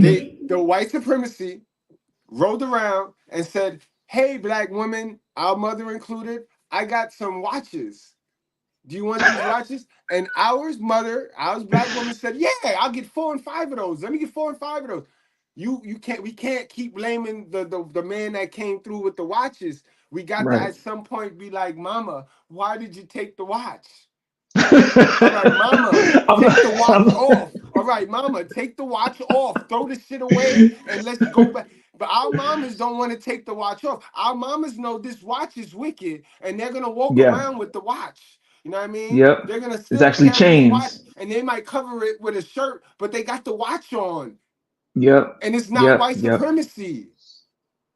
You're right. You're right. No, no, and you know what I'm saying? I think, we reach a philosophical point where it's like, I think it's a balance, right? There is a system in place that is causing these sorts of things, but there's an amount of accountability, but the accountability is not present in the woman community. You know what I'm saying? Like, accountability is a cuss word to them. And like another thing I talk about is, they go out there and they experience life and they say, "Oh, that's traumatizing." Life is trauma. You know what I'm saying? Like, they always say trauma like it's the golden get out of jail free card. Oh, well, I got trauma. Like, bro, And it's Earth. that's We have now trauma. now I'm gonna piggyback off of what you said. To absolutely agree with you. And then not only do they know they got this trauma, right? We got something over here called snake bitten. So it's like being bit by a snake. All right, Hmm. the snake bit them. They have this trauma called venom inside them. Instead of going to get the venom inside them out, they're gonna focus on what bit them. They're gonna focus on the snake and they're gonna do all this, and that's a problem. And it's all of these are problems because it's men in our community that will not tell these women the truth about themselves. There's men in our community that will reach for the same narratives and excuses that have been turned to reasons. Excuses are not reasons. Excuses are not reasons. That's So true. they That's will true. use those and help assist, aid and abide these women instead of telling them the whole truth. Like, man, y'all, and when it comes to our sisters, because honestly, this is why this is a female nature, Jane. It's not just black women that do this. It's not. There's white women that'll smoke a whole crack rock in front of their little kid, bro. Kick their little kid in the That's paper true. and all that. Like, so it's not That's just, true. you know what I mean? The problem is when you ask the sisters why did they team up with those illmatic white women, that's when, you know what I mean? Like, why did you team up with them? Because the sisters was good before they made the pact with the. With the enemy. But another thing though is that when black men do these problematic things, we all black men we criticize him like, man, that nigga he don't even take care of his kids. Man, that nigga he always in jail. Man, that nigga, he don't keep no job. I ain't worried about Jody. You know what I'm saying? Like, there's accountability in the black male community, but as soon as you talk about a black woman, they're like, you don't know what she went through, and it's like you said, focusing on the snake instead of getting the venom out. They just focus on the snake. Oh, snake, snake, snake. There's snakes around here. Like, yeah, there's all kinds of dudes that'll try to get your draws. That will try to play you. They'll knock you up if they can. They will leave and not take care of the kid if they don't have to, and blah blah blah. Don't have a kid until you get married. You know what I'm saying? But they Like, so focused on the snake, that's what they end up attracting again. Because what you put your yep, attention on is what you know what I mean? That's what you gonna get. yep, yep. It's nasty Man, out here, man. man, It's thank you for nasty having out me here. on, man. Thanks for shooting the link. You know what I'm No doubt. saying? I wasn't about to debate you and try to be like, no, no, no, you wrong. I'm like, bro, I feel you. I feel you. Just have my No, little no input. doubt, but I'm always down for like I said, like we teach each other. We teach each other, and Absolutely. that's what my space was created for. My space is not one of those. I hate them arguing channels. Like we gonna talk about it, like man, we gonna converse, and that's that. We don't have to agree on everything. We as long Exactly. as our goal is the same thing, we don't got to agree on everything. So I appreciate the fact that you came on. But I knew you was gonna. I ain't never have nobody ever jump on that link and was like the debate. Like, bro, the facts is the Yeah. facts. I don't know how long you was watching before you jumped on though. How Just much? like 1 second, bro. One Oh second. wow, you a I'm big risky on boy. You and risky. I You ain't a scared, bro. risky I ain't scared. boy. Nah, man, I used to do a podcast for a couple years that did okay. Like I said, I got a YouTube channel too. So it's like, man, I ain't never tripping on having conversations with people. Like I be knowing what I be talking about. And also I like to hear people that disagree with me and I don't gotta fight. You know what I'm saying? Like, let's talk it out and maybe I'll hear something from you that teaches me. So I'm always down for it. But you know what? I always see good content from you, bro. Like, and of course, sensitive people may go, oh, he hate women, blah, blah, blah. Nah, he wants the best women. You know what I'm saying? Like, I want the best. I want to be the best of a dad I can be. You know what I'm saying? I got 3 sons. I got 3 black men I got to raise. You know what I'm saying? I got three black stepdaughters I got to raise. I got to provide for all of them. So I got to be the best black man. I can't be dead in the streets fighting at the club. I can't, you know what I'm saying? Gang banging, throwing up signs and all. Yeah, I can't do all that. I got to be like a quality dude. So it's like, I fool with you, man. I appreciate your content. Thank you for having me on, man. No doubt. Yeah, I got one question for you before you leave. Yes, sir. Being that you live that stepdad life, how is that stepdad life? You know what I mean? So I don't like to go off of what people are Dude, saying. it's tough. I like to ask the person. I want to ask you. It's tough as fuck, bro. Like, if you don't have the patience of a saint, it is not for you. I told my wife, like, I never would recommend a young man, especially if you. My Bluetooth just died on me. You hear me? Yeah, we hear you. Okay, I can't hear you anymore. So I'll just say this and I'll let you go. We hear you. I hear you. Oh, okay, I can hear you now too. All right, cool. Dude, you're gonna go through that phase of you're not my dad type shit, right? I grew up with no dad. I remember my mom was talking to a dude and I never gave him a chance either. So I'm able to like understand, where they're at because I did not hate that man. I just couldn't understand my mom being with somebody else, right? So I'm over that. Then I'm a very patient person. If you know me, I am super duper patient. I was a CDL driving instructor for some time. I done dealt with lots of stuff. You know what I'm saying? Like, I'm good. So, but I'm the exception to the rule. Most dudes would have snapped, would have lost their patience, would be cussing somebody out. I can't even put my hands on them. I didn't raise them. Now I'm seeing stuff. I'm like, bro, what the fuck is that?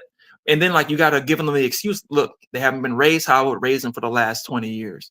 For the last 12 years, for the last 10 years. I got a 20-year-old stepdaughter. You know what I'm saying? She bumping her head. Nigga, you wasn't bumping your head when you was 20? I was. You know what I'm saying? But like, I got to remember, I did not raise her for those 20 years. I can't hold her to my standard. I got to hold her to the standard that she was raised with on that topic. You know what I'm saying? And then there's guidelines of what can happen within my house. And I was getting to that point where it's kind of like, you got to get the fuck out. You're 20 and you still ain't trying to blah, blah, blah. But still, like, I can't just go there. Like, now, if my 17-year-old was here with me, he lives with his mom. If he was here with me, he would know never to do half the shit that 20-year-old girl be doing, right? But he knows me, right? I never had to put hands on him like that, but he knows I probably would end up fucking him up, right? So, bro, it ain't really for the average guy, just regular dudes walking around. No, red flag. She got kids, chill the fuck out. Just chill. It ain't she ain't no good. It's not a good look. Did you have kids before you messed with her? I already had 2 kids. Yeah. So you're not. I mean, a stepdad is when you don't have kids and you start messing you don't do that. All right. Don't do it, bro. Clear that up, bro. Even if you think, oh no, I love kids. No, you don't. You don't love no fucking kids. If you ain't make them, how the fuck you love kids? You ain't never made no kid. You don't know what loving a kid even means. So don't do it. And just on some advice type shit, not on some she's less valuable. She has a lower market value in the sexual marketplace, but she's a quality woman. She's a black mother. I love my black mothers, right? I want them to do better, right? I want them to do better, just like I want my black men to do better. But also, it ain't for you, player. Like, you can get free pussy left and right. You can do all kinds of shit. You can go to the club. You can get up and travel. Don't tie yourself down and then have some kid, getting tangled into your heart. If shit goes wrong with her, then they're ripped out of your life, or you're ripped out of that kid's life. You can still let a kid down, even though you ain't made a kid, if you jump into stepfather life, right? You're divorcing a kid. You're leaving a kid. It's bigger than a puppy or something like that. And, you get your feelings hurt over leaving an animal. How you gonna feel about leaving a whole child you done bonded with? So yeah, it's not a good look, man. You know what I'm saying? But life isn't always optimal. You know what I'm saying? Like, I found out at the age of 40, I had a heart condition. I wouldn't choose that. Hey, don't do it, player. You know what I'm saying? Like, but life happens the way it happens. You fall in love with a woman that got kids, do a lot of mental preparation. You know what I'm saying? Double think it before you go just throwing a ring on it. Definitely don't get her pregnant until you know for sure. or whatever. But you know, in general, kind of leave it alone. Chill out. My guy Chris K in the building. What's going on, Chris K? Hey, yo. Hey, what are you guys talking about? Today we was talking about the detriment of single motherhood. Single mothers raise single mothers. Very true. Hey man, man, I've seen it firsthand, bro. Some single mothers, bro, they hate their kids, right? I was at laundromat the other day. This chick was yelling at her kid, fucking put it down, all this shit. She's like, oh, I'll get a CPS case right now. All this crazy shit. Yeah. She's like, I don't give a fuck. I'll send you to your dad. Hey, you be there sometimes, dog. Hey, I was like, what? Yeah. Hey, sometimes these kids can be really hateable, though. You know what I'm saying? They do test you. They do push limits. The single mom fucking sees the dad that they hate, their ex, in the kid, dude, and they take it out. Yeah, that's true. Yo, you gotta see it though. I be at the football game with the little man, and now it's a lot of coach moms now. The moms is taking over on the football field, much like how they taking over in the barbershop and in the gyms. And when they little man get tackled, now they think every tackle is a face mask. So I be sitting there. My little man play defense. My little man is a cornerback, so he be knocking them, and I just be looking. I be on the other side. I just be looking over there, and they be cursing my little man out, yo. Come on. No respect. Like these women need to be stopped. These single mothers need to be stopped. Yeah, yo. dude, they're crazy. Single mothers are crazy, right? Yeah, fool. Yeah. Straight up. Because that's not you're black, white, whatever. Single mothers are fucking nuts, fool. Their brain's not designed to be a single mother without tons of support. You didn't have to fucking spread your legs in the first place. Yeah, they don't have the mental fortitude to do it. It's the job is not meant for a single woman to just do it. Yeah, she's supposed to be under a man to bring leadership, guidance, structure, and provisions and protection. She shouldn't have that mental stress of not knowing if anything's going on. Now how you gonna be a tiger mom if you got Papa Bear? You feel me? You got a real Papa Bear there. How you gonna be a real tiger mom and be helicoptering over the kid? He be like, baby, chill out, let him fall. If he gonna fall, he gonna learn to hold on tighter next time. I literally had that conversation with my wife at the park the other day. Let him fall if he gonna fall. Yo, guys, I'm glad we here, y'all, because I got a good video on anxiety and how people tolerate anxiety. They never go get it fixed. And that turns into more trauma. That turns into poor choices and poor decisions. So let's get to that. And guys, if you guys want me to stop at any time, just tell me. Just real quick. Let me say it real quick. The single moms, like, they have such a beef with their ex that they fucking know their ex wants to, have custody.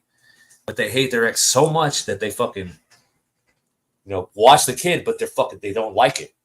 You know what I mean? They're like, fuck, But the ex is like, yeah, I'll take it. But they hate him so much, I'm gonna keep it, even though I don't even like this kid. Type shit. Does that make sense? That's real. It's a fact. They want to fucking keep the kid because they don't like the ex so much. They want to keep the kid away from him just to fucking like irk that. You know what I mean? And a lot of the time, even though they don't enjoy it. A lot of the time it be jealousy. Most of the time it be jealousy. They didn't anticipate. It was no preparation when they had these babies. They didn't anticipate it being like that. Remember, they have the baby for the attention from the public. You know what I mean? When they was pregnant, that was the most attention they had. But once they dropped the baby, that attention go away. And they don't know, they wasn't prepared for that part. That part, nobody told them how to deal with that when the attention go away, but the baby's still here. Now that animosity grows because the dad, regardless, the dad gets attention. The dad gonna get attention from the community, from the child. You know what I mean? Then when you add, they do all this extra stuff trying to prove how good of a mother they are. And the dad don't got to do half of that stuff. And the kids still want their dad. That shit be crushing them. And then they take that out on the dad, bro. And that's why they don't care that the kid get affected. You know how we be like, the only person get affected is the kid. You think they care? They don't care because they killing two birds with one stone.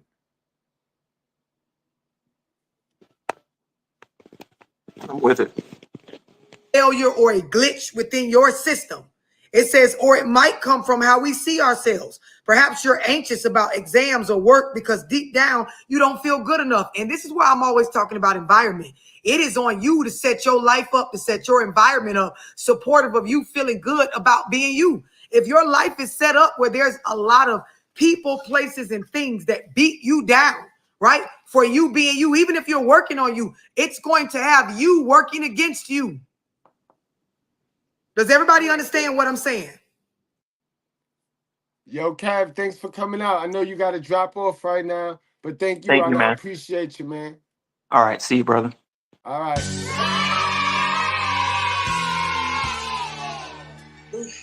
Yes, I do. She said, I kind of had that situation where I was getting anxiety in my relationship, and it wasn't necessarily just a relationship. Even when we weren't together, like the phone calls, when I see that he's calling, like my stomach would just turn, and then I would get my hands get clammy, and then it just, something takes over me, and it's not like I was having a bad day the whole day. I could be fine the whole day, and then when I get that phone call, everything just goes all the way down. Yeah, and like my whole vibrations is all the way off. I'm going to tell you something, right? What she's describing is tied to people pleasing as well. When you have gotten to a space where you have lost focus on self so much that your emotions and your mood, your temperament is tied to whether the other person is in a good space or whether they have problems or they're going to be upset or are they going to, bring an issue to me. You're operating in a space where you are not you. You're not you. You are a spinoff of what's going on with them.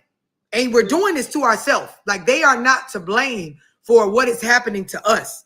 It says it can also be a combination of many different things, a melting pot, creating a sense of unease. Can you see that the anxiety itself isn't the problem? The idea is there's something else causing it. Somebody else was going to say something.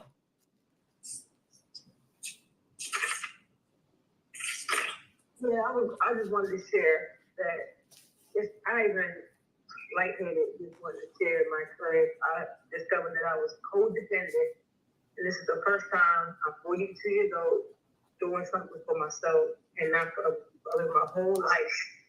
First, trying to please my father, trying to please my parents, into a marriage, then my whole life trying to please the man. Cheated on me, traumatized from a pregnancy that I had. He cheated on me for 5 years, took all our money, gave it to another woman. Anyway, long story short, this group right now is helping me get my life back. Right. And that's what it's for. It is to. That's a fact. That's what these channels be for, y'all. These channels is triggering, but these channels is going to make you address it and stop hiding it. Stop burying it. It's going to make you address all the issues that you be trying to hide and bury. It's going to force you to look in the mirror. It's going to stick on your brain. It's going to stick on your brain. You're going to always remember him. Like, you're going to, that little Mr. Goodbread, oh, he said that. And it's going to travel with you. You're going to begin to make better choices and better decisions. You ain't going to be so quick. And, you know what I mean? You're never going to thank me for it. But it's okay. I get my blessing from God. But I'm going to do what I do. Chris, you there? Yeah. I got you. Like all of my content is to empower self. It's to make your mind, your energy, your spirit, your aura, your sense of self, your awareness of self, your knowledge in support of you being a better version of you. That's what everything that I do, everything that I talk about, every video you've ever saw me, every Zoom in this book club real quick, be a part of. When we meet up in person, if you attend it. Did I read? I read tarot cards, man. I'm all on it. I really don't mess with the tarot cards like that, but I know a little thing or two about human horoscope science and stuff like that. I know a lot about that too. Yeah, I get vibes and shit. Is it just me and you? Yeah, it's me, you in the chat. Wait, who's Oh yeah, that guy. Yeah, that guy. To me, he's like, bro, I gotta hop off. Thank you so much, man. I mean, I just randomly found you guys. You know, I'm not. Here's the thing, man. I don't know, man. I'm all about karma and shit like that, you know? It is all an empowerment. It is all the work, the functions of what is necessary to make you a stronger version of you, to get back in control of you, to take back your mind. Because a lot of us, when we talk about mental health, when we talk about things like anxiety, people pleasing, being codependent, breaking generational curses, understanding your attachment styles, all of these things, it is necessary for you to be aware so that you can become a more confident version of yourself, for you to have a sense of, listen, my life is about getting to know me. Not blaming other people for what I become, but me actually experiencing me, being able to be in the present time of experiencing life as me. There's a lot of y'all you look up and it's been a blur. It's been a blur of trauma. It's been a blur of, sometimes it ain't a bunch of drama or trauma. It's a blur of time passing in blocks. And you're like, fuck, where has the time went based on what I want for my life? Like I haven't really been putting in any real work on me. And for a lot of us, you have to look at the stuff you allowed to happen to you and say, hold on, there are some things about my beliefs I need to confront because I sat up with this shit. I sat up with it. I sat with it. I managed it. I just posted a video yesterday and I did a live where I talked about what you manage, you will keep. What you can't manage, you won't be able to keep. And that's a fact. And for some real reason, modern women, y'all pack a lot on y'all plate. Not just the sisters. Modern women, y'all put a lot on y'all plate. And half of the stuff y'all doing, God ain't asked y'all to do. Because y'all don't listen to no man. Y'all running with that, don't listen to man. You let it be with God. And y'all ain't even listening to God. Because if you listen to God, God told you to put the man first. After him. Before you put yourself. So miss me with that. All right, miss me with that. Don't listen to the word of man and this and that. Yeah, he said that. But he also said, let's go to the script where he said to listen to your husband and be ruled by man. Because remember, he said ruled by man before he said any of those other little coping mechanism scriptures that y'all like to read out and breathe out. Remember, he said childbirth, be controlled and responsible for child labor and be ruled by a man. He said those things first before he used all that other stuff y'all like to block the truth with. Some of us, we've gotten skilled at managing bullshit.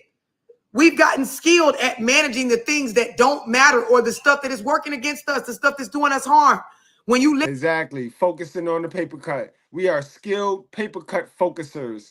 We got a big old gash in our forehead. We bleeding out all over the place, but we are professional paper cut. We sit here worry about the paper cut. Listen to her testimony. Things like relationships where you getting lied to, cheated on, manipulated, tricked, backstabbed, taken advantage of. We've learned to manage being in the relationship. We've learned to manage our feelings around that. We've learned to help the other person manage dealing with us in that. And this is shit that we were supposed to been let fall apart. Baby, you weren't supposed to be trying to manage that. You were supposed to been let that fall apart.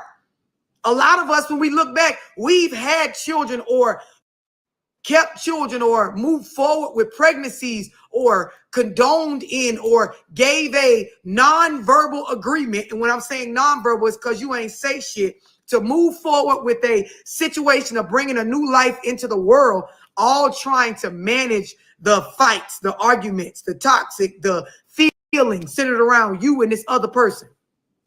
And that's not good because now you're bringing a new life, an innocent life into this situation that you ain't even supposed to be managing.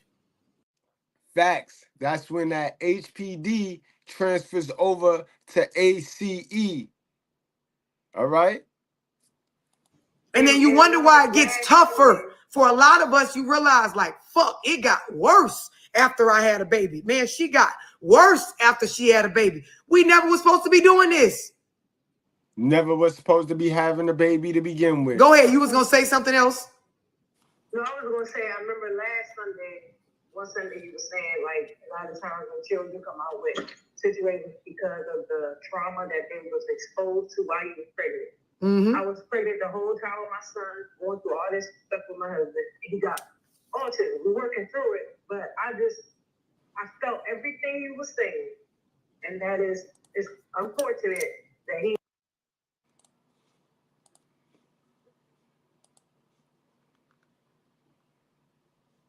You don't actually have to comment anything negative about what I know and about what people praise me on knowing. Y'all hop on my, oh, she got on, why she got that on?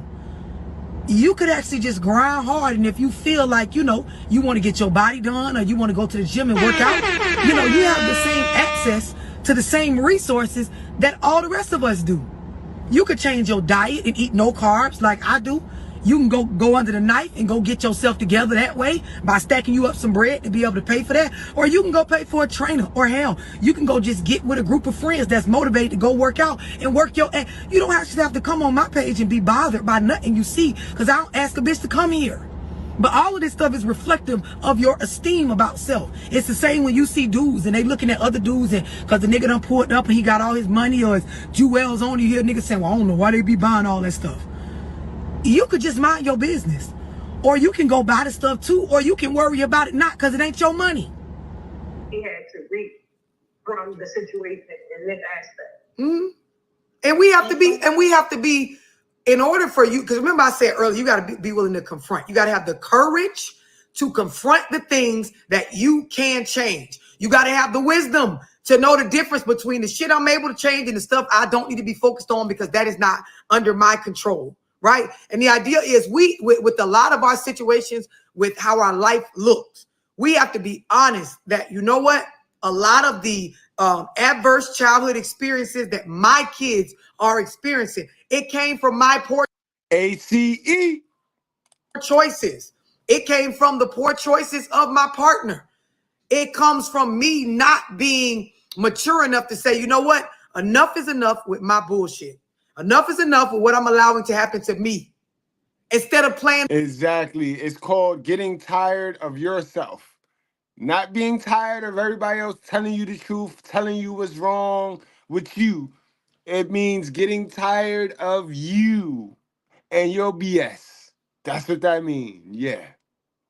Because when you get tired of you is when the real growth and the real change gonna happen. You can be tired of me all you want. You can be tired of love. You can be tired of everybody that be telling the truth. It ain't gonna be until you're tired of you. Understand that. And the victim role. It's so many of us, we are defending a bullshit lifestyle that we don't even want. But we don't know no better because it's tied to our victim mindset. Ooh, did you hear her? Say that one more time. Cause that's what all the bald head roaches be doing when they jump in here at my content. Use a bald head roach if you jump at my content, because these is facts. These ain't my opinions. These ain't my feelings. These are facts. These are psychological facts. Let me say it right, because they're going to judge me for that. These are psychological facts. Yeah, you ain't getting nothing over. You get nothing over here. Psychological facts. It sticks with you. That's why you go home and you ain't got to hit like. You ain't got to hit the like button. But you ain't gonna forget a word that came out of Mr. Goodbread mouth. You gonna go home and it's gonna stick with you till 10:30 tonight. It's gonna be with you. You can't dress it up. You can't put makeup on it. You can't put makeup on it. You can't put eyelashes on it. Nope. You can't cover this up. You got to deal with these. Trigger is pain. Pain is weakness leaving your body. You gonna get better.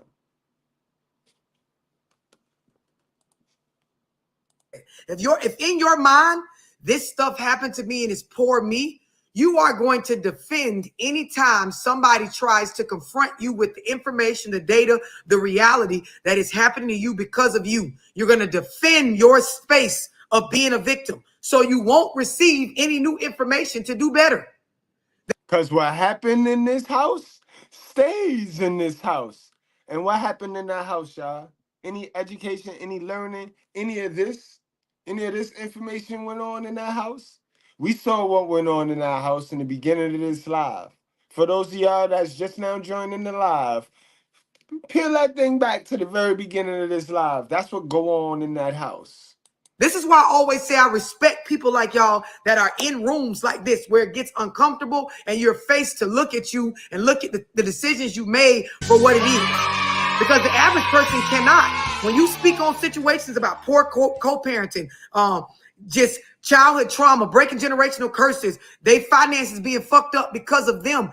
All of this stuff feels too uncomfortable and they're too in their victim space to receive it. So they defend as if what they have. That's why good content like this get low views on YouTube. Cause ain't nothing but a bunch of victims. 2 million what is it? I ain't gonna say all 6 billion YouTube views.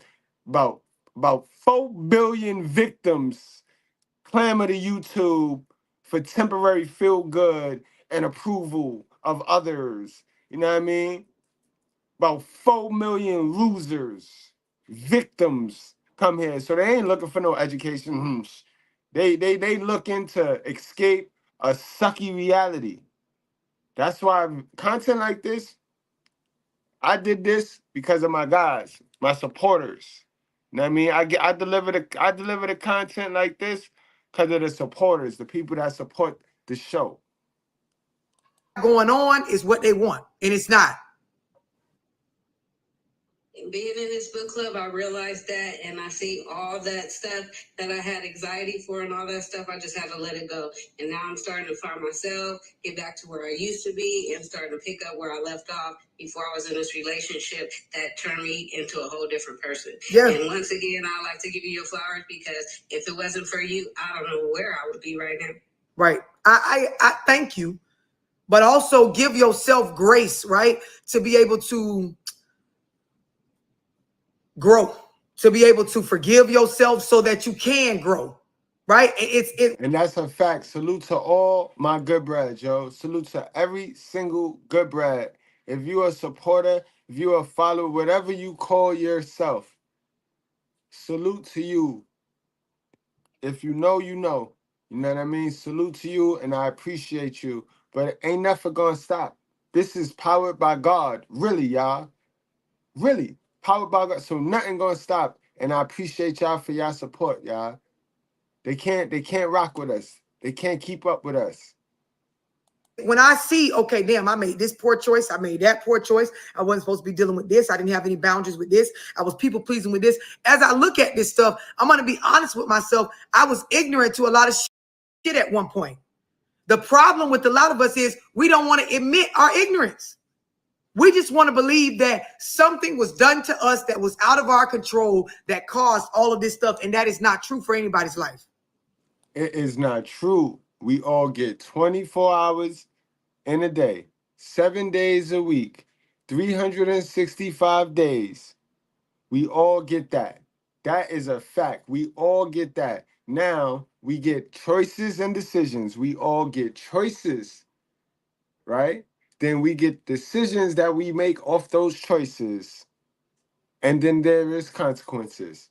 So how is it anybody's fault? I told y'all before. I told y'all a long time ago, for you victim mindset folks. I told you a long time ago, right? Poverty is 50% circumstance. That's your mother. That's your mother right there. That's your mother, bro. Your mother, absolutely. 50% circumstance. But the other half of poverty is 50% accepting that circumstance. And that's where you fall in. A lot of y'all that's not winning, hating, trying to blame folks, you fucked up because you accepted the circumstance that your mother planted you in. You never took time to uproot your seed, you the seed, from the soil your mama planted you in. You see how that worked? Because family is everything. What go on in this house stays in this house. So you never decided to leave the house. You never left the house. Your spirit, your soul is still in that house. And yeah, that house is the first soil you was ever planted in. And that soil wasn't never fertile because you ain't never grow. You ain't even spout. You ain't even spout up. You got to uptake your seed and place yourself in some uncomfortable new soil. Watch you grow. Watch you grow.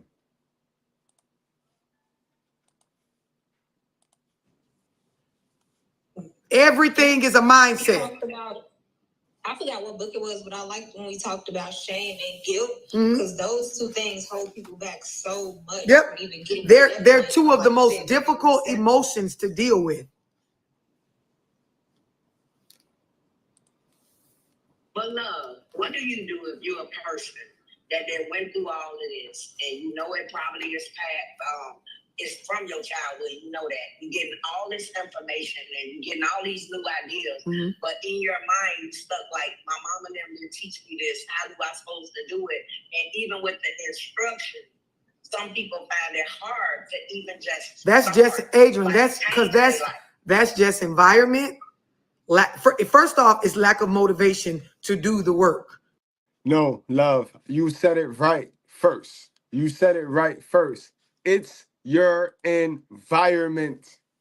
Because if you got around some folks that cared about themselves, if you got around some folks that was not playing and not following the ways of the world and had half the information you have, you do better. You gonna only do as good as the 5 people you keep around you. Remember, you are the sum of the 5 people you keep around you. So if you want to do better, change your circle. But a lot of y'all don't want to do better because you don't want to get rid of the circle. You love them. You love your circle. You love your bald head friends. You never let them go. That's your problem. Because if they bald head, you bald head too. No way you going to try to convince me. No way. You are the sum of the 5 people you hang around the most, your mother included.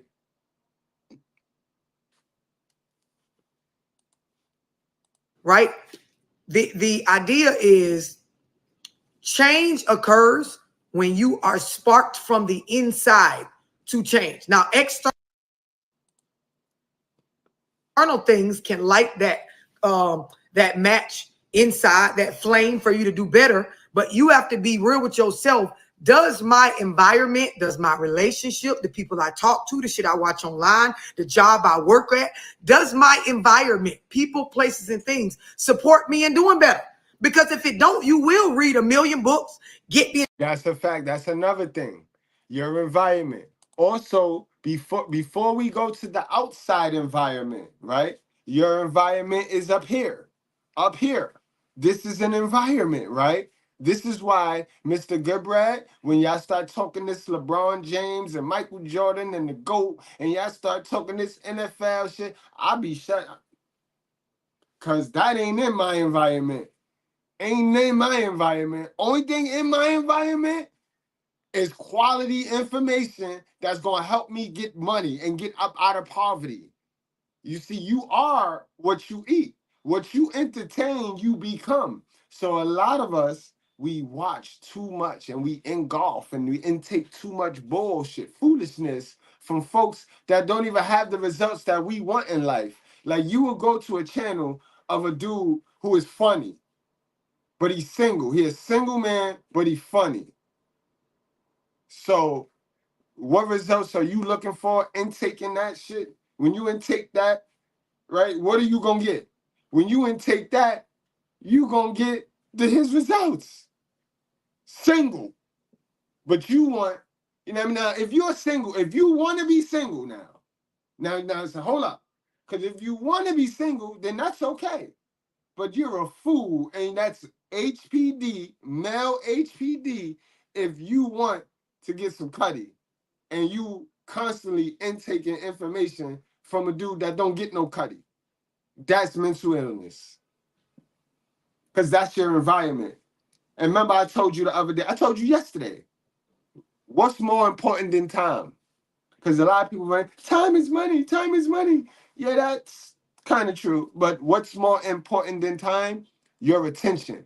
Your attention is way more important than time. What you give your attention to is what you become in your time. You get that?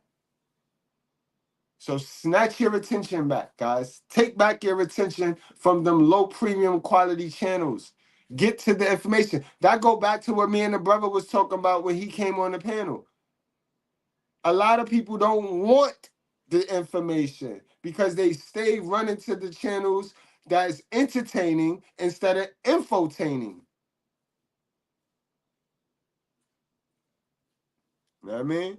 You guys, you are what you eat. You are what you eat. You know what I mean?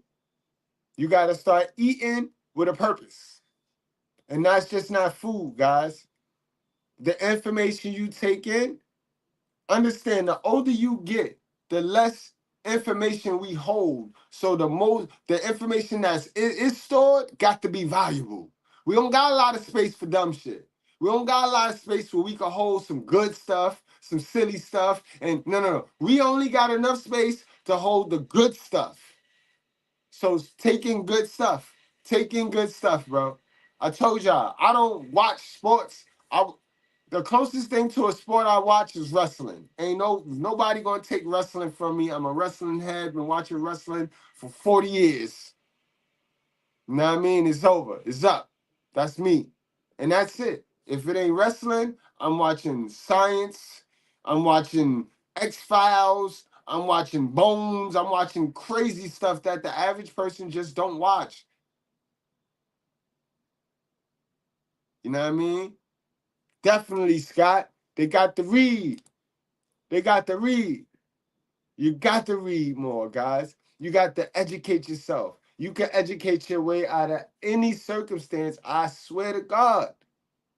You can educate yourself out of any circumstance. You just got to read, bro. You just got to read. Nowadays, we got the internet. They got audio books on everything. You ain't even got to read. You just got to listen. You got to sit still and give your attention to quality. And you can just sit there and they will read the Bible to you nowadays, bro. They got the audio Bible. It's no excuse that we don't have the information that we need to win. It's no excuse. You just lazy. You want somebody else to do it for you. Mr. Goodbread not doing it for you. I told y'all before, Mr. Goodbread going to teach y'all what I learned that got me my results. And I'm going to keep it moving. I'm not doing nothing for you. I ain't doing shit for you. Remember that. Instructions written out, get your planner and your notebook out and lay it all out and won't start on shit because your environment is supportive of you not.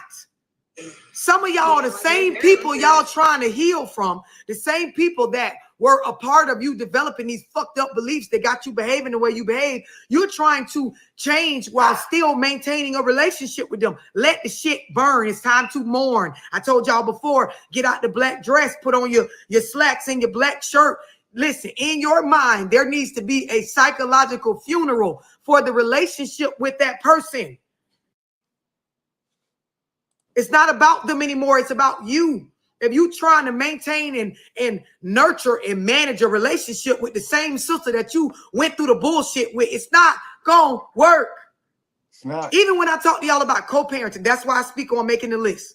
Because the idea is if I'm focused on the list, I'm not focused on trying to have some sort of special relationship with the other person. I'm just trying to see what is necessary, and whatever's necessary, that's what I'm going to do. It's about the action. And I'm setting my life up to where there is a routine for me when I get up in the morning and before I go to bed that is supportive of me changing my habitual behaviors. So we had a one-on-one the other day. Mm-hmm. You said to write down a list of the people I deal with. Yep. And write down what do they bring to my life? Mm-hmm. In that sense, that's where I got that spark, that insight, that third heartbeat was heard at that moment. Mm-hmm. Because I told y'all that, yo. Writing down how you feel. Writing stuff down gives you a chance to see it from the outside looking in. Because when you read it back, you internalize this now. Writing down your feelings is hella important. Yo, you know how many people go to therapy, right? And they spend $400 a session for this information, guys. But y'all come and sleep on this type of channel, yo. I don't understand. don't understand. Just the other day, I was talking with my girl Niche. My sister was since Niche's Wisdom TV, and she was telling me how she invested in herself and spent some bread for a therapy session. And in that therapy session, she said, "I swear to everything." They said everything, every single video that we went over here on this channel, they be sitting there kicking it just in different terminologies, guys. Sometimes it's the same terminologies. She knew exactly the terms, what the terms they were saying, using on her meant, because she watched this channel, guys.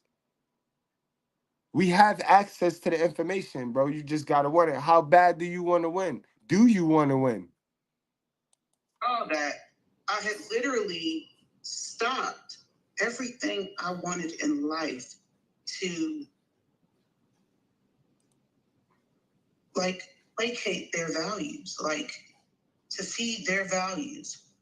None of my values, I had literally set all my values to the side for my relationship. Come on. All my values to the side for family members. Come on. And then when I really looked at that list and saw the things I wanted versus who in my life could actually assist or nurture any of those things. Come on.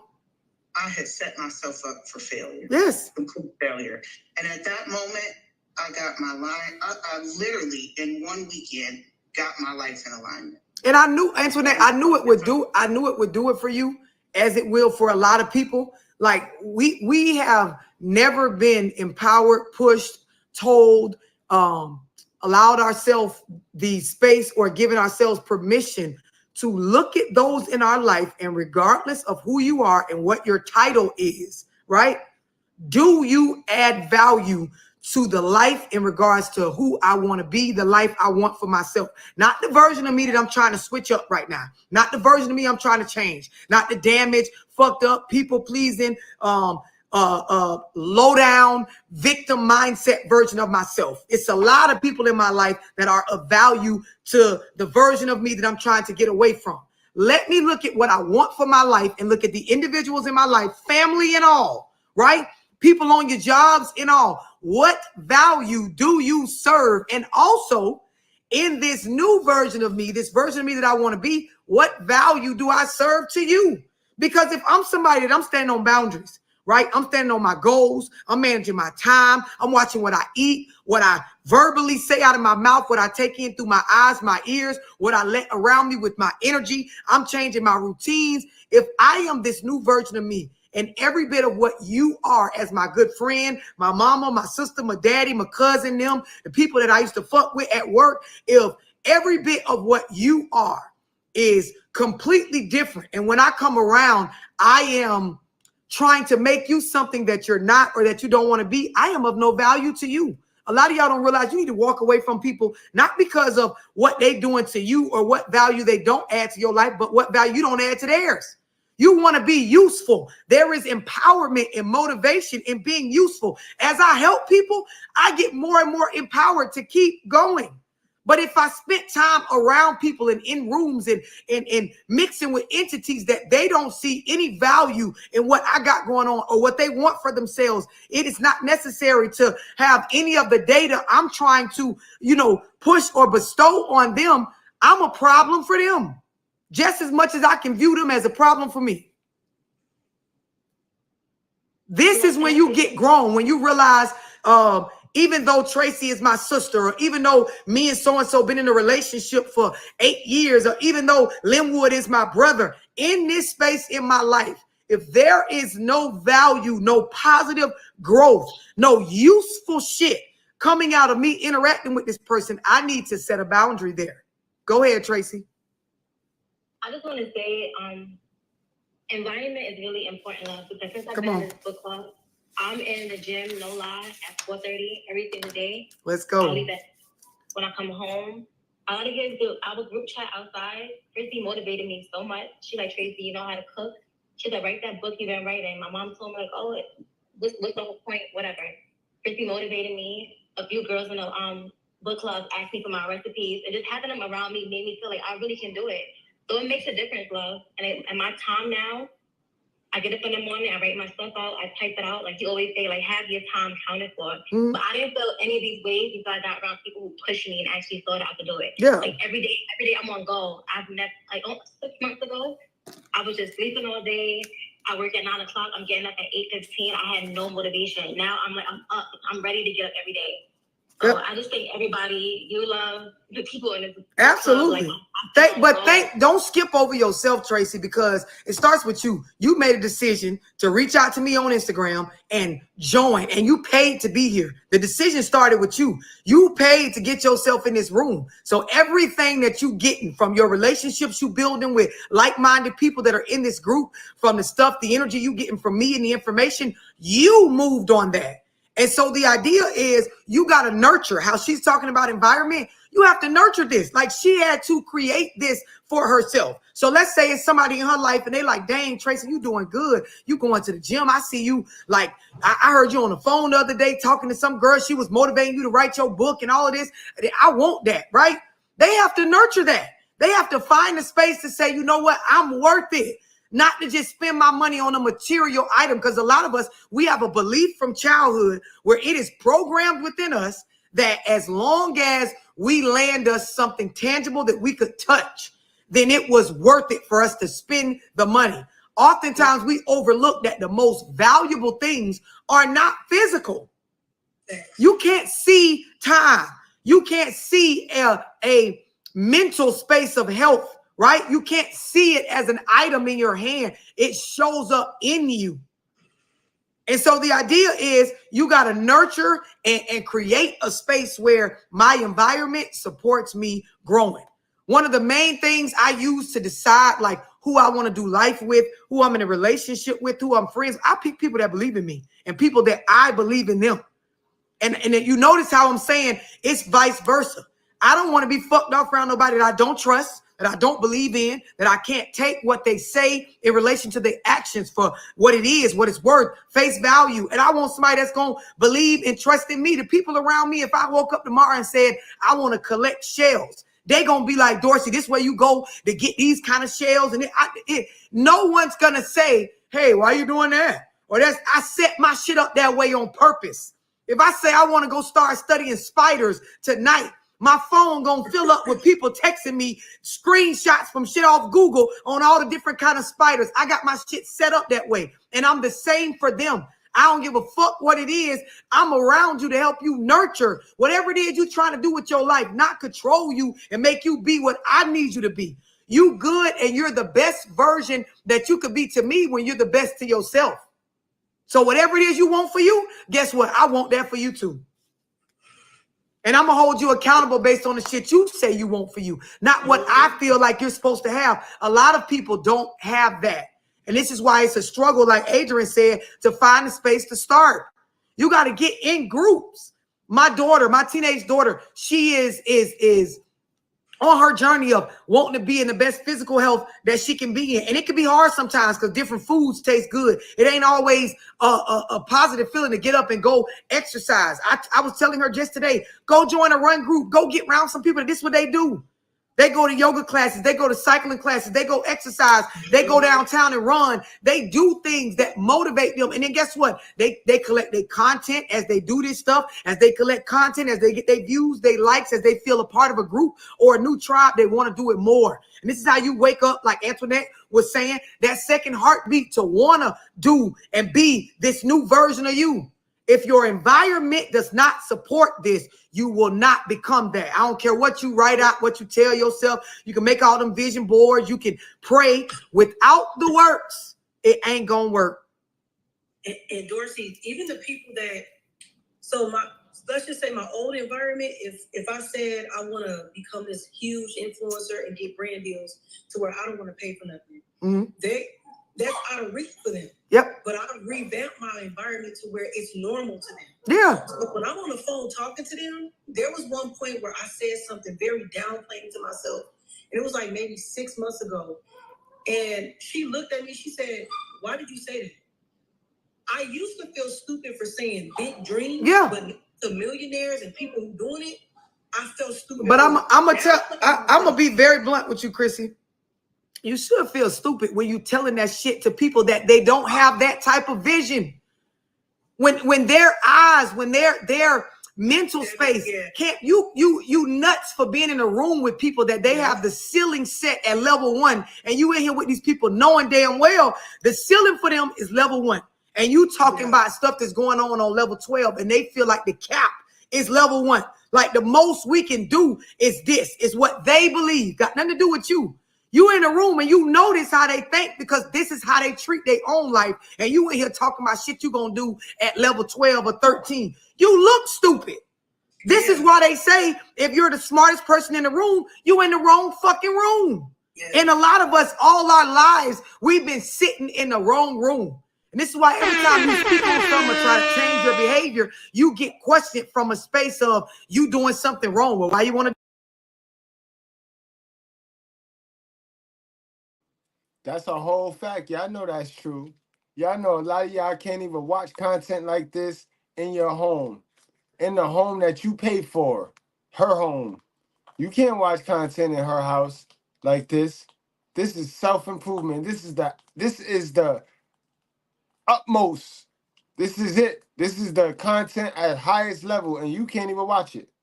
Because it'll offend her. It'll offend her. Some of y'all want to tell y'all mother about my channel. Some of y'all want to go home and tell your moms, like, yo, mom, I found Mr. Goodbread. This channel real. This channel real. This is what you did to me. She ain't going to hear that. She ain't going to hear you trying to be better. She ain't going to try to hear. She don't want to hear you trying to put yourself in rooms that is better. She don't want to hear that. She wants you to need her. Take notes. Do that. Write a book. What you trying to write a book for? Why y'all in that book club? How much you pay for that? Girl, you pay her for that phone call. Why would you pay for that? Fixing your credit. Child, you could try to do that shit yourself. You paid somebody for that? Everything you do. Oh, now you finna drive trucks. Why you ain't just stay on the job you was at? That's their mindset. The idea is in their life and for them, ain't nothing wrong with it.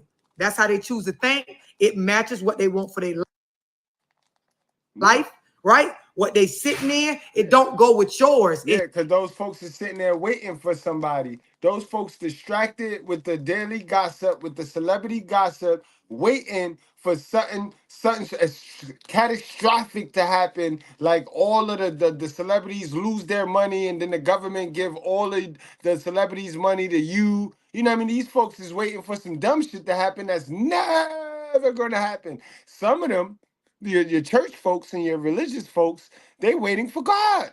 They really believe that God is going to come back while they're on this planet. They're waiting for something, but it ain't right. Shame on you for trying to make it. Shame on you for trying to manage that. Shame on you for trying to nurture that. When you become grown, because everybody be talking about being alone in reference to single. Oh, I'm single. I don't got no problem being alone. It's stress-free. It's all. No. The real maturity and the idea centered around being able to sit with yourself and your thoughts is knowing when to let the fuck go of people, places, and things that do not serve you. Release what does not serve you. This is a principle. And remember, guys, alone and lonely is two different ways, two different things, two different things. Well, I live by. I don't care how good you look. I don't care how good the sex might have been or how much money you gave me or how much money I poured into you or how many good times we had. Listen, where I'm going in this very moment, right, as I look forward, if you do not serve me and I am of no service to you, or you conflict with me servicing myself, bro, you got to go. Ma'am, you got to go. I will cut your ass off from phone calls, from text messages. I will limit you. I will, and this is the space of I'm cool with being alone on certain journeys, right? With the intent to reinvent or rebuild myself, to connect with a new tribe. I lead this motherfucker. And you got to have that vibe, gang. You got to have that vibe. And I'm going to tell you, it starts with your little cousins that y'all like. That your little slept on grandma's couch together, slept on grandma's floors. It's okay to like them. But not all of them going to be able to go with you. They don't align with where you going. So you trying to drag these folks with you is going to slow you up. Understand that. A lot of us, we like a person and we know right from wrong, but the person that we like might not know right from wrong, and we want them to go with us on this journey where we got to do right. You know how complicated that's going to be, trying to mess with a wrong person on a journey where we got to be right? But this is what y'all do. This is what y'all do. And it be the family. Then you get those family members that they hate on you when they see you get next to a best friend, or they see you get a friend and they don't get your attention as much. Now they want to fight your friends. They want to fight the people that mean well for you. Even though they don't mean well for you. They don't know how to mean well for you. All they know how to do is control you. Take notes.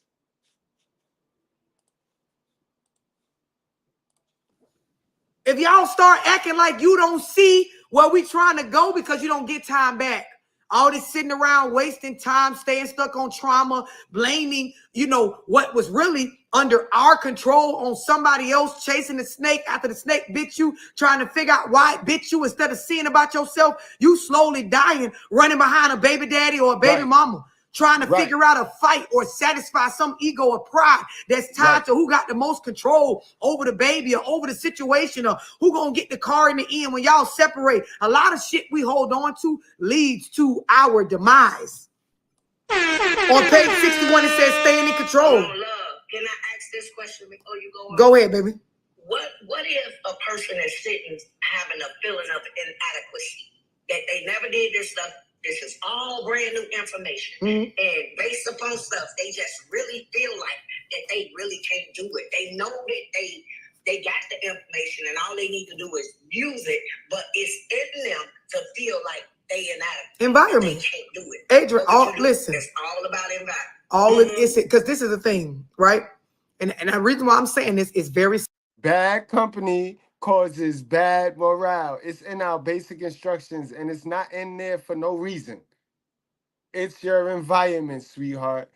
You want to do good, but you want the people that so suck, that so want to be losers, to go with you, and you can't. Remember, this is where it comes in at, guys. Y'all be thinking I'll be lying to y'all.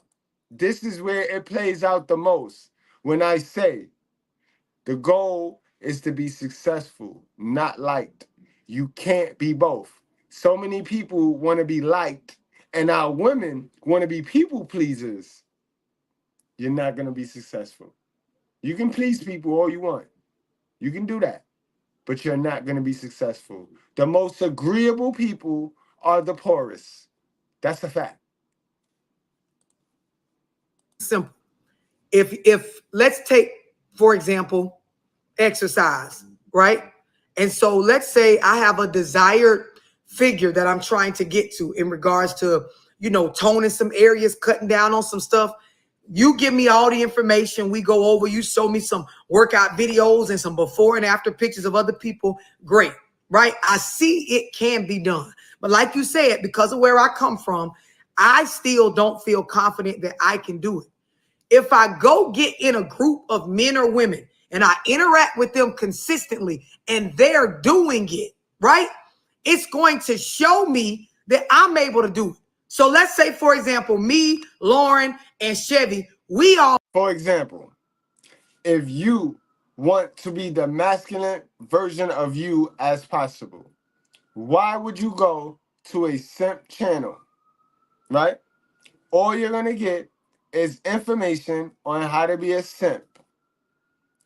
If you want a particular result, you're going to go to where those results are screaming and loud. Simple, gang, simple. All in it already. And you're like unconfident, you're unsure about you being able to do it. If you getting up every day and we call, hey, Adrian, we out at the park already. Where you at? Come on out here. We got our shakes. We drinking them. We going around the park. We exercising. We got our weights. We doing this and we're consistently showing up. And you look around and Chevy done lost some weight. Love done lost some weight. My thighs, Tony. Yo, once you in it, the confidence come over you. It's not something you go get off the shelf and take with you. It's built. right? And so the idea is we believe from a space of starting something new that the motivation and the empowerment comes beforehand. We think like, okay, I'm gonna walk in here, grab off the shelf my confidence and put it on my back like I would my gym bag. That's not how it works. When you in the gym, when you are surrounded by people that are doing it, this is when you get in it. It's the same as wealth. Creating wealth for yourself and creating better habits financially. When you get around people that they talking to you like this regular, yeah, I got like 2-3 life insurance policies. I got an IUL. I got this going on. Yep, I've been had high yield savings accounts. Girl, I got mine at such and such a bank. They give back 5.3%. Yep, I done invested. Let me show you my Acorn app like I got. When you are seeing them do it, and this is all they talk about. This is the verbiage in this room, right? You gonna get the motivation because when you look alongside you, damn, she flesh and blood like me. The funny thing is when you get around, and that's all I'm here for, guys. I'm not the most perfect. Y'all know I'm so flawed, especially with the grammar, it's the delivery. The way I do my streams is unorthodox, but in real life, I'm a winner. Y'all know that. I don't have no problem showing y'all my results, and my results don't have a goddamn thing to do with money. I got that though. I got that. The results that God bless people with, his people with, is family, is respect, it's masculinity. And I got every single thing that you need to have to do this. You know what I mean? And that's all. I'm just showing y'all. Look, I'm no different from you. You know what I mean? I'm no different from you, bro. I'm black. I have a black wife. I'm the man over my kids. I have custody of my kids. Not on nobody's system. And that just shows y'all, if you see it, you will believe it and you'll become it, guys. That's all. That's all. I'm not here to flex on nobody. Remember, I ain't nobody competition. As a man, I ain't none of y'all competition because I won my race already. So I'm not competing with you in your race. I'm in my lane. People that got more than you, get around them like I'm standing shoulder to shoulder. You bleed just like I do. Your skin is skin just like mine. Your hair got to be washed just like mine. Your teeth got to be brushed just like mine. Like this when you realize I am capable just as they are. It is environment. You stay in that fucked up relationship. You stay where all you do is go to work, come home to them kids and be in that routine. Your environment is going to be the death of you. It's the same with changing your eating habits. You got to change where you go, where you grocery. When I change my diet, right? Because I don't eat rice, potatoes, noodles. I don't eat nothing that walk on land, right? The idea is, as I was on this journey, I had to start shopping different places. I had to start educating myself on information. But then also, as I learn about new foods and what it does for my body, I had to start getting in groups of people and going into rooms where people are talking about how you deal with things not tasting as good as the artificial shit. But here you go. Let me tell you something about this. Let me tell you about this room thing. Let me tell you a secret. When you grew up, and then what happens in this house stays in this house. You be afraid to get into new rooms that don't remind you of this house. So now you uncomfortable in new rooms because you used to, this house stays in this house. So this is why y'all be fixing your lip at and be hating on white folks, Asians, and successful people from other nationalities because your house ain't see that type of success. You get it? Bingo. Bingo. This is why you don't even want to get into the room. They done taught you how to hate the room you need to get in order to be successful. But what happened in this house supposed to be so detrimental and so useful for you when you get up out of that house, and it's not, that you don't even feel you need to get in any new rooms. Sad shit, bro. Sugars and the heavy seasonings and feeling like you got to eat until you got this feeling of full where you can't put nothing else in your. My beliefs had to change by shifting my environment. So now I go and I shop places where everything is fresh, where I'm in spaces where they don't sell the bullshit. But it didn't just happen. I didn't just leave home with the confidence to know I'm going to be able to be disciplined and do this. Bad food tastes good.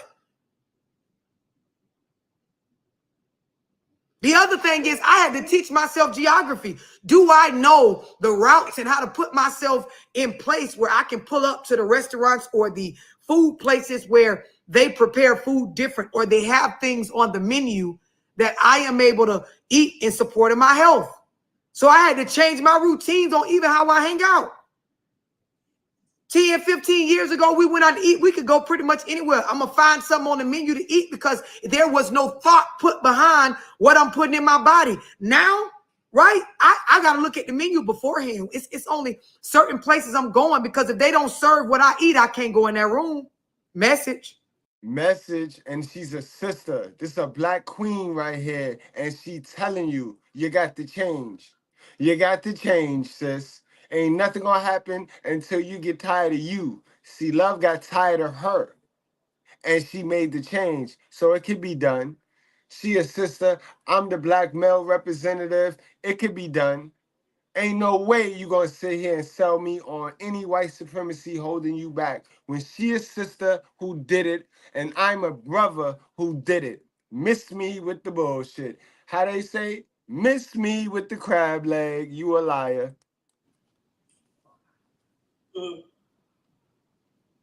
And we train our kids' taste buds too, Dorsey. Like, if we don't believe it, like my youngest son, I cooked everything organic. I boiled his fruits, his vegetables, and I see how it impacts him today. He's 12. He about to be 12. Now I see how it impacts my oldest son. Since I didn't have the capacity to do it for him, he eats. Now he eats because he knows it's good for him. So my daughter, she's like, I don't like that. I know I messed up her taste buds. So now we're in the process of retraining them, but we control how we teach our kids what to eat, how to eat. Yeah, but it starts, Chrissy, it starts with you. You can write out a full plan for your kids and try to feed them that shit. It ain't gonna matter if they see you stuffing down a Whopper. Like, the idea is being a better mother, being a better father, being a better boyfriend, girlfriend, husband, wife, friend, co-worker. It all starts with improvement of self. It says staying in control. Imagine you're going about your day feeling calm and content when your friend sends you a slightly curt text, something that throws you off, something that sends you in a space of, wait a minute, what is this?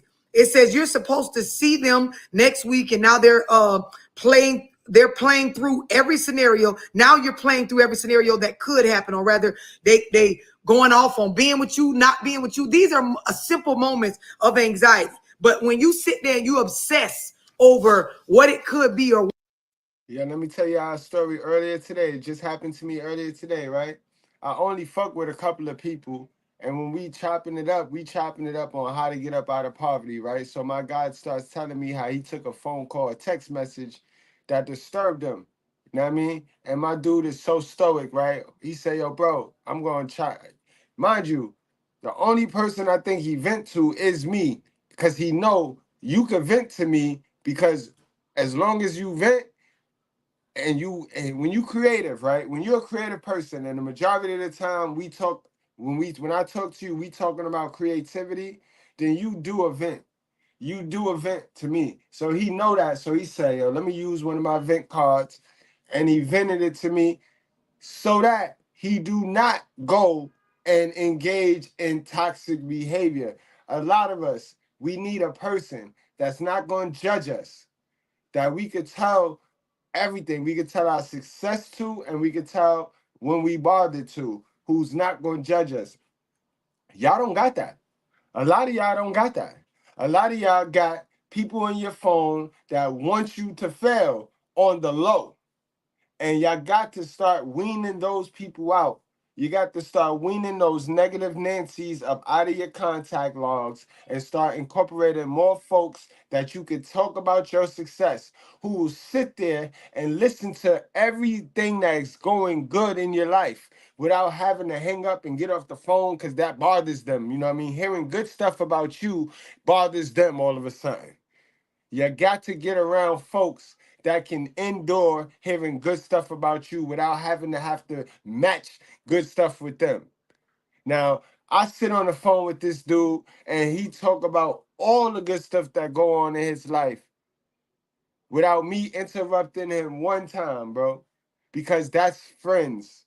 That's what friends do. Then I likewise, I go and pour into everything. And he sit there and without one single interruption, he sit there and here, y'all need friends like that, bro. I have friends like that, guys. Understand. Y'all need friends like that. What's to come rather than being in a moment and responding based on just trying to get an understanding. You slow yourself down, your life down. It says anxiety blocks feelings. Sometimes we get anxious because it's safer to feel anxiety than anything else.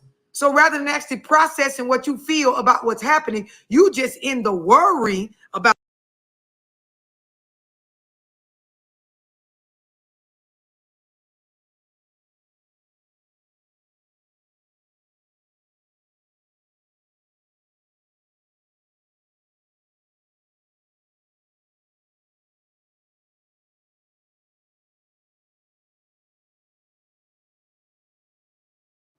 Farrah, yo, you on point, Farrah.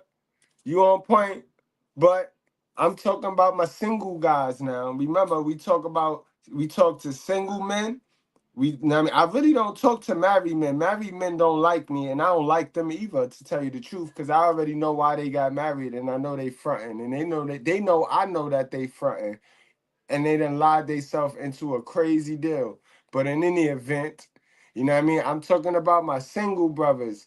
You know what I mean? He a single individual, and I pour into him to relieve Miss Goodbread. You gotta remember, men and women, Farrah, is not the same. So women, they should not pour themselves into another man or to a sister who really don't care about them. Women should pour into their husband. But men, iron sharpens iron. Now, I mean, iron sharpens iron. So I could pour into another brother. I could pour my story into another brother, and that'll relieve my shorty. I'm going to fill her in too. You know what I mean? I'm going to fill it. Every real man know to fill they shorty in too. Because they shorty, your shorty, a real man going to pick a real one. And your real one got the best advice. A real sister got some good ass advice. I'm going to tell you that, bro. A real sister got some good ass advice. Sister with sense gonna tell you some real shit. Like Abigail. Remember, Abigail held her man down. She did not listen to his submission for his benefit. You know what I mean? She was very submissive, but she neglected his submission because she was ruled by a dummy. You know what I mean? So we know what I mean? We know. My girl Farrah. No, you good, Farrah. You ain't interrupt. Nah, Farrah, you ain't interrupt. You already know. You're a sister with sense, man. You, if anything, you added to you clarified it. You gave me a chance to clarify it, and that's what I mean by, you know what I mean. Everybody checkable, guys. Like I fuck with people that check me. You know what I mean? Check me. If I'm saying something wrong, check me, and that's a good call out because that let me that I need to specify that, like, if you got a girl, if you got a wife, if you sleeping with somebody unprotectedly, that's your wife. You need to pour into her. So good looking. About what is to come from this. It goes on to speak about boundaries in the anxiety chapter. It says a boundary is something that indicates a limit. A boundary is something that indicates a limit. It is a personal line drawn between you and another person. A personal line. Something that's personal to you, it belongs to who? You.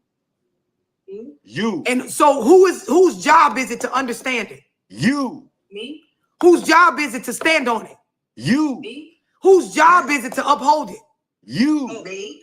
So when you start setting boundaries, it's not for you to go off and explain to your sister, cousin, mama, this person, that person, what this boundary is for. That shit is for you. It's a personal line drawn between you and another person. Boundaries. All right, guys. What that mean? What that mean, guys? You see how these stores, right? These stores set boundaries, right? What is the boundaries in these stores? These stores got cameras, CCTV cameras. They got sensor detectors in the front of their store, so they set boundaries. They set boundaries. You're not gonna go in there and steal. They do not want you to go up in there and take their stuff because they set boundaries. Now, if they didn't have boundaries, then they wouldn't have cameras and they wouldn't have them sensor detectors in the front of their stores, and then you'll be free to go in there and do whatever it is you want to, right? Just like how in a relationship, if somebody's running all over you, it's probably because of you. Because you didn't set boundaries. You ain't got no cameras, CCTVs. You ain't got no alarms in the front of your shit. You just let them run them up. That's you. You see how that's you? That's not the person that's running them up. That's not the person that ran in your store and dropped all this stuff. No, no, no. Boundaries is something you got to set. Let's proceed. Find who we are, what we allow, and what the fuck we don't. People speak a lot about boundaries because they are what keeps us safe. They stop us from being used by others. Some of y'all in the seasons where your testimony is I was used is because you ain't have what? Boundaries. It ain't because the person just did some shit to you. It says people speak a lot about boundaries because they are what keeps us safe. It says they stop us from being used by others. So if you're getting used by somebody outside of you in ways that you don't want to, that's a you thing. It ain't a them thing.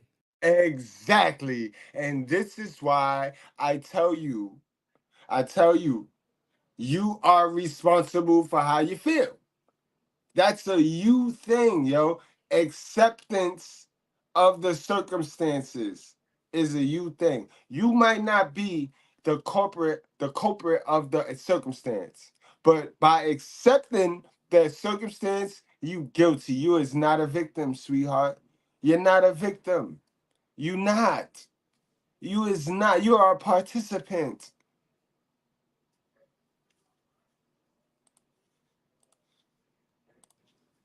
Without boundaries, we are completely at the mercy of others, feeling out of control and anxious. If you feel anxious about a situation, it might be a sign that you need to set a boundary to make yourself feel safe.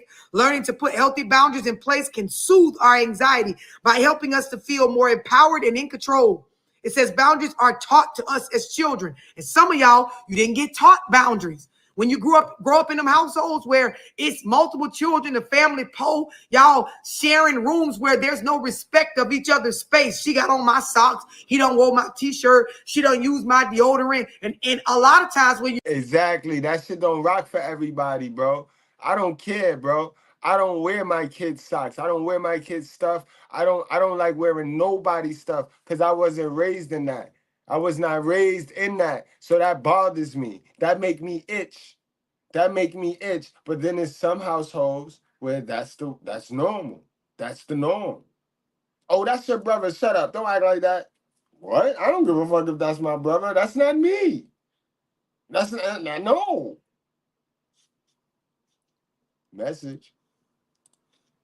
You're poor, the adults, the caregivers to you as the children encourage that because they can't afford all this individual shit. And so you grow up believing this is appropriate behavior. You find a partner that's healthy. They trying to show you what boundaries are and you think they doing something to you. You wasn't raised right. But you was fed and clothed all your life and your mama and them tell you they did the best they could. So you're left to believe that there was nothing wrong with how you was raised. But if you understand what I'm explaining, there was a lot wrong. Exactly. And this is why a lot of people getting together in relationships with women and the women don't have the skills to pay the bills. She has some skills, but the skills she want to use is not necessarily needed in that particular relationship because the man got that skill times 2. So he need her to perform another skill and it's just not happening. She don't got it in her. She just don't got it in her. And remember, guys, people show you who they are. So you definitely not a victim. People be showing y'all exactly who they are. And then y'all like them so much that y'all go and try to manipulate them for y'all feelings or for y'all usage.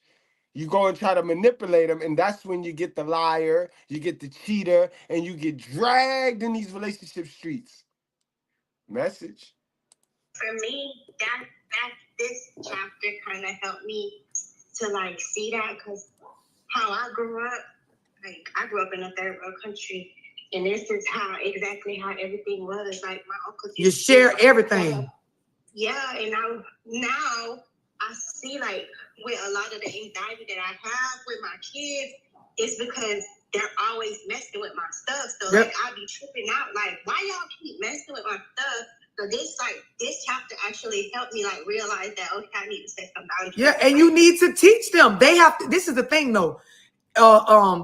You cannot teach this type of stuff to your children if you don't have a mature space of parenting where you respect their boundaries. Exactly. There are things with my children as young ladies, right? I respect with them. There are things they're able to tell me no to, but the way we was raised, old folks look at you like you being disrespectful. So if you exactly, guys, I knock every single time I enter my daughter's room. I knock. I never take this is my house. I pay all the bills here, so I'm just gonna walk all up in her room. I never do that.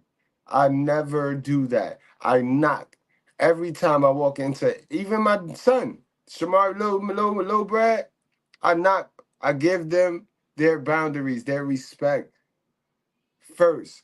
You know what I mean? Because I know I wasn't raised like that. Shit, Aunt B, my mom, she'll walk on in that room. You know, man, I'll be butt-ass naked. She walk all up in the room. Like, you know how embarrassing that is? That's like, ma'am, excuse me.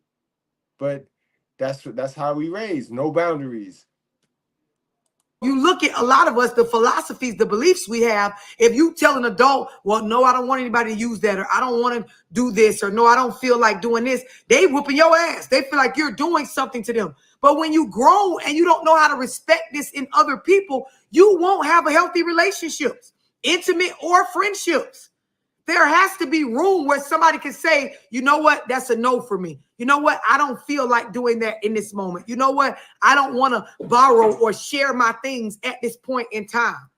It says boundaries are taught to us as children. We may lack boundaries if our parents didn't have any. Lacking parental boundaries can look like narcissistic parents who made us responsible for their feelings. Message, parents who put high expectations on us, abuse in which children's boundaries are violated by being exposed to sex or violence, being made to do things we don't want to do, having no rules, never being told no, or having too much power, having parents who didn't see their children watch this, having parents who didn't see their children as separate people with their own minds. Exactly. How many of y'all parents thought that they could sneak a Pookie in the house and get their D appointment on because you had school the next day and they thought you was asleep? And y'all had to sit there and hear your nasty ass mother moaning and groaning in the next room. Cause them project walls and them homes, them walls is thin. That sheetrock real thin. In them projects, y'all. How many of y'all? We know what's up. And this is why men have no respect for women. Like, then they be playing dumb. Like, why are we the worst enemy? Why is we everybody's enemy? You know why. You know exactly why. Y'all, you are just now establishing that as an adult because those that raised you believe the child is a child. You stay in a child's place. You don't know nothing. I'm the adult. I tell you what it is. Ain't nothing wrong with you. Boy, go in there and sit down. Oh my God, love.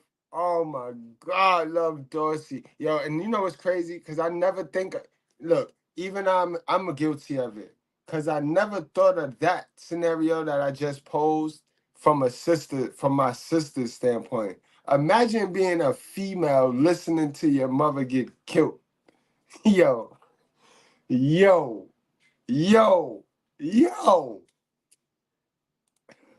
You got food on your clothes on your back, food in your stomach, you'll be all right.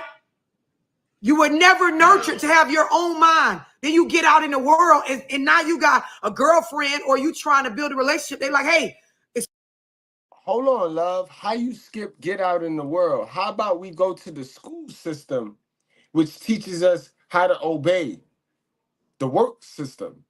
Because the school don't teach us how to learn. That's the biggest skill we need as a people.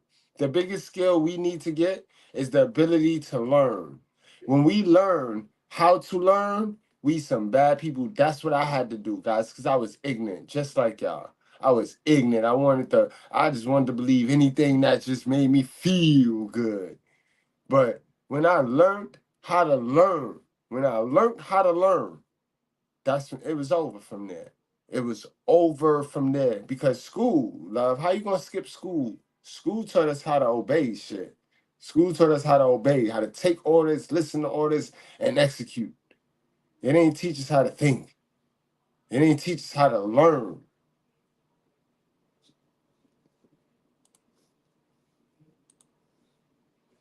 Express your feelings. Talk. Tell me how you feel. Use your own mind. What's wrong with you, nigga? You don't know how to lead. You don't know how to, mind you, the black woman that raised you said the opposite of this stuff. The black woman you in a relationship with, or just the woman in general, take race out, wants you to do all the things opposite of what mama nurtured you to do. And then they wonder why men is the way we are. They really look us in the face and be like, who hurt you? They will tell you that. Who hurt you? You know how many bald-head roaches want to chalk me up to the, oh, he ain't never gonna find a woman. Like, dummy, I got a sister already. Stop it. Knock it off. Nice try. But it's the facts. The facts is the facts. This is the truth. It's the truth. It's conflicted like a motherfucker. So now you shut down. Go ahead.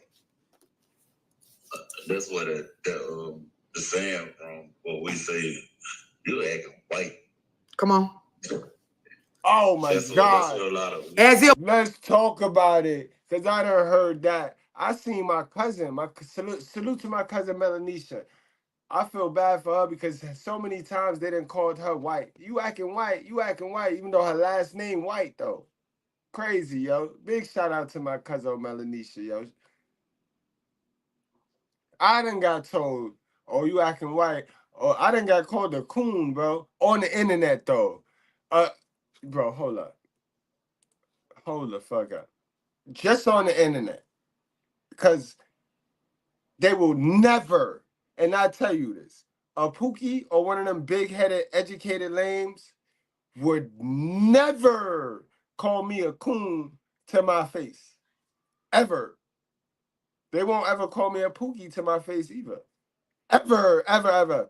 But, you know, we at the internet. We in the internet world where these big head, educated lames, they catch wreck. Pookie too. Pookie catch wreck too. But they would never, ever. And they can feel how they want to feel. But they know they would never, ever, ever. And that's the shit I be hating about social media, because social media let people talk crazy without consequence. But if we were standing in the elevator, a lot of my good brothers, understand, they're going to talk crazy about you.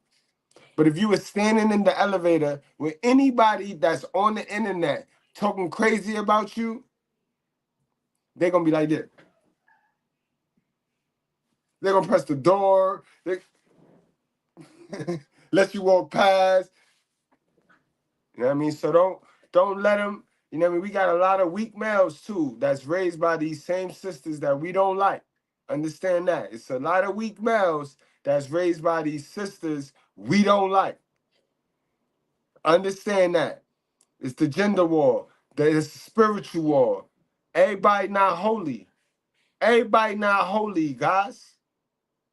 You know what I mean? Remember the church, that building, that's the place where all the wicked folks go and talk about how they not wicked. Message. You could conduct church in your own home, bro. Get next to God, bro. Read your Bible. Put God first. Be about yourself. Heal. Heal. Heal. All right? It's a little wicked right now in our society, in our community. It's a little wicked, but you heal. You don't harden your heart. You don't harden your heart because of the wickedness. Get more D control and more fishhole control, and you ain't got to worry about it. I mean, but you ain't got to harden your heart. Once you get more control of self, you ain't got to harden your heart. You can still be about love, because you got to be about love in order to get a blessing. If you ain't about love, then those blessings that you get in, it's not from God. It's not from God. Oh, God is good. They'll scream that shit, getting a whole blessing from the devil. Remember that.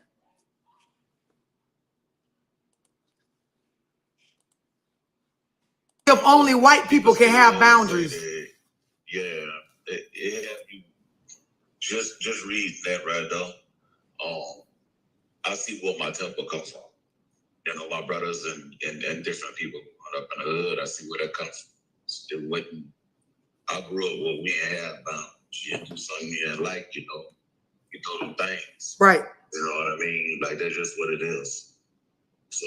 And Frank, this is why I'm gonna tell you something. This is why a lot of grown people, and it goes back to parenting in their household as a child, especially for young, because it's so important for young men, especially young black men, to have men as a part of influence in their upbringing, right?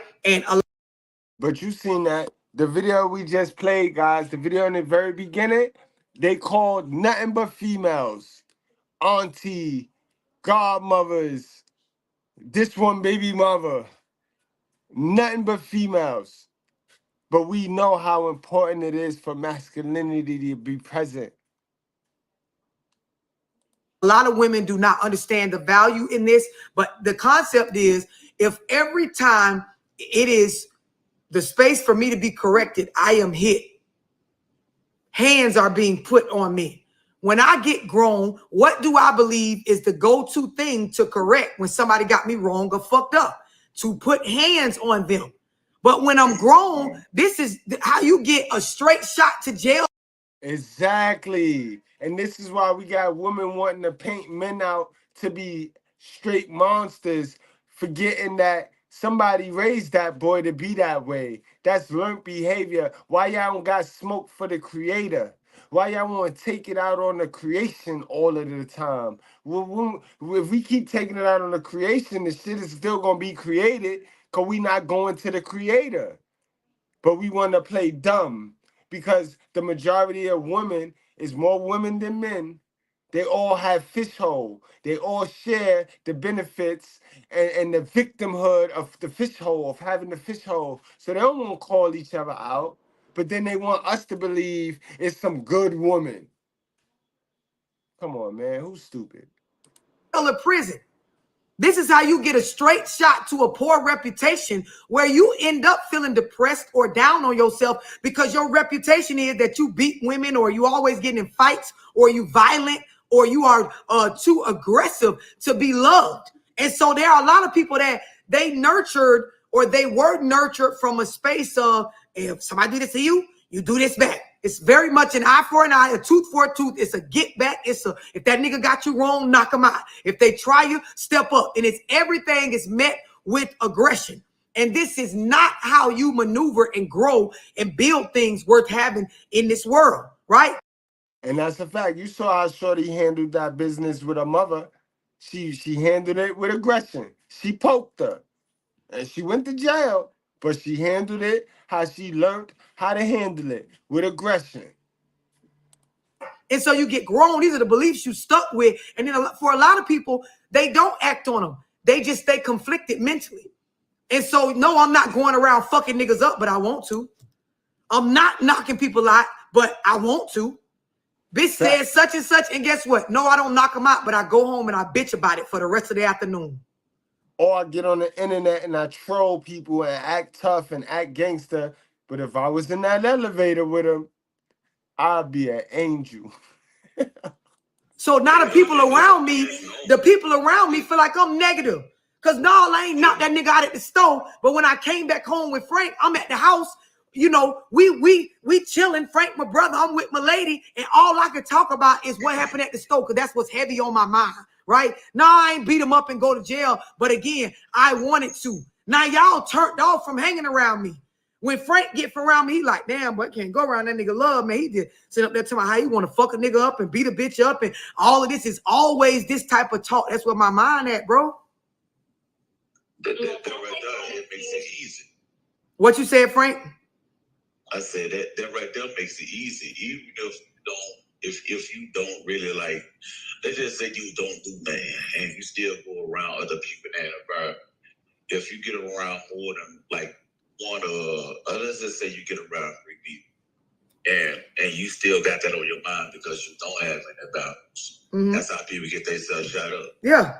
Like, cause you had it on your mind, like the other person could be like, have a quick talk or two and make it worse. And it's like everything sounds like a good idea. Yeah. But I'm not. See, if Frank, if you understand what I'm saying, okay, I'm raised with this violent nature, but I've grown to understand how the world works, so I'm not acting on it, but it don't change that it still bothers me psychologically, right? So if you my peoples, when I come home from work, I got a bunch of stories about who I was finna knock out today. I ain't knock them out, but this all I talk about.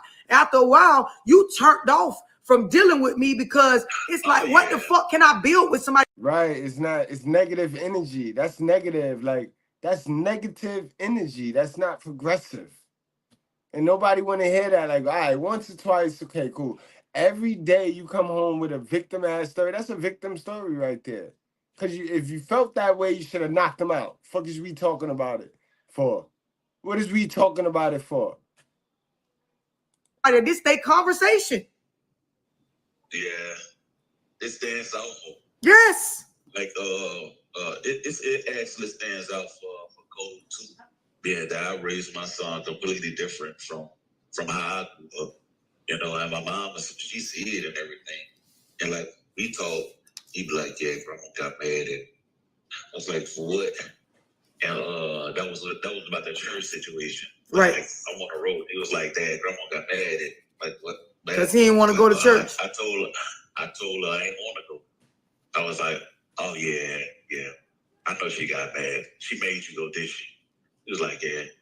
But it's getting on better with speaking up, even though he know his grandma. Yeah. You know, so that's why, you know, I talk to him, I'm proud of him. I say, hey man, don't stop. I'll talk to you. Now I'm gonna tell you, Frank, what should happen, because it should have happened with us. It's not about letting kids do what they want, but letting them know what it's gonna be so they can start the habitual behaviors of planning their days, right? So the idea is he might not want to go to church, but if grandma or you sat down with him and explained the value to the adults that are raising you to be involved with worship, right? And that this is something we're going to do, then you push him to find something about church that he can like, something to look forward to at church. Because the idea is when you make somebody just forcefully be, and it's forceful because psychologically it's forcing them to just accept it's what you're gonna do, is what you're gonna do. And it turns you into a worker mindset, right? Because when you get grown, you just do shit based on believing it's what I gotta do, it's what I gotta do. And so then when somebody like me come around saying, hey, you don't have to do things like that. You can actually rewrite a plan for your life and do stuff different. But ever since I was a child, I was told this is what I gotta do. This is the routine that everybody doing, so I got to be involved. And I'm going to tell you on page 67 when it say, when children are made to grow up too fast, it can cause serious anxiety because that is in itself a boundary violation. Being exposed to adult ideas or being made to feel responsible for your parents' feelings, it fucks children up. A lot of us, this is where the fucked up parts of us comes from. We never were given our own mind to develop like a, okay. Facts, guys. And we know that's right because we saw that. We saw that.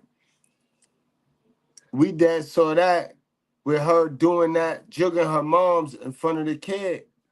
We saw that when she jugged the moms in front of the kid. So them kids going to grow up handling situations just like that. The two most important people in their life, in their childhood, was in the beef, and their moms drugged their grandmoms. So they're not gonna care. They're not gonna have no value on life. And that's when you have HPD and you never get it cleared, you never get it fixed, and then you go bringing kids in this world.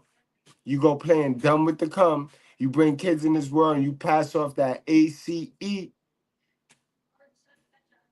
Guys, y'all, it's been real. I want y'all to enjoy the rest of y'all Friday. I'm out of here. I'm going to take a break for the rest of the day. I'm done.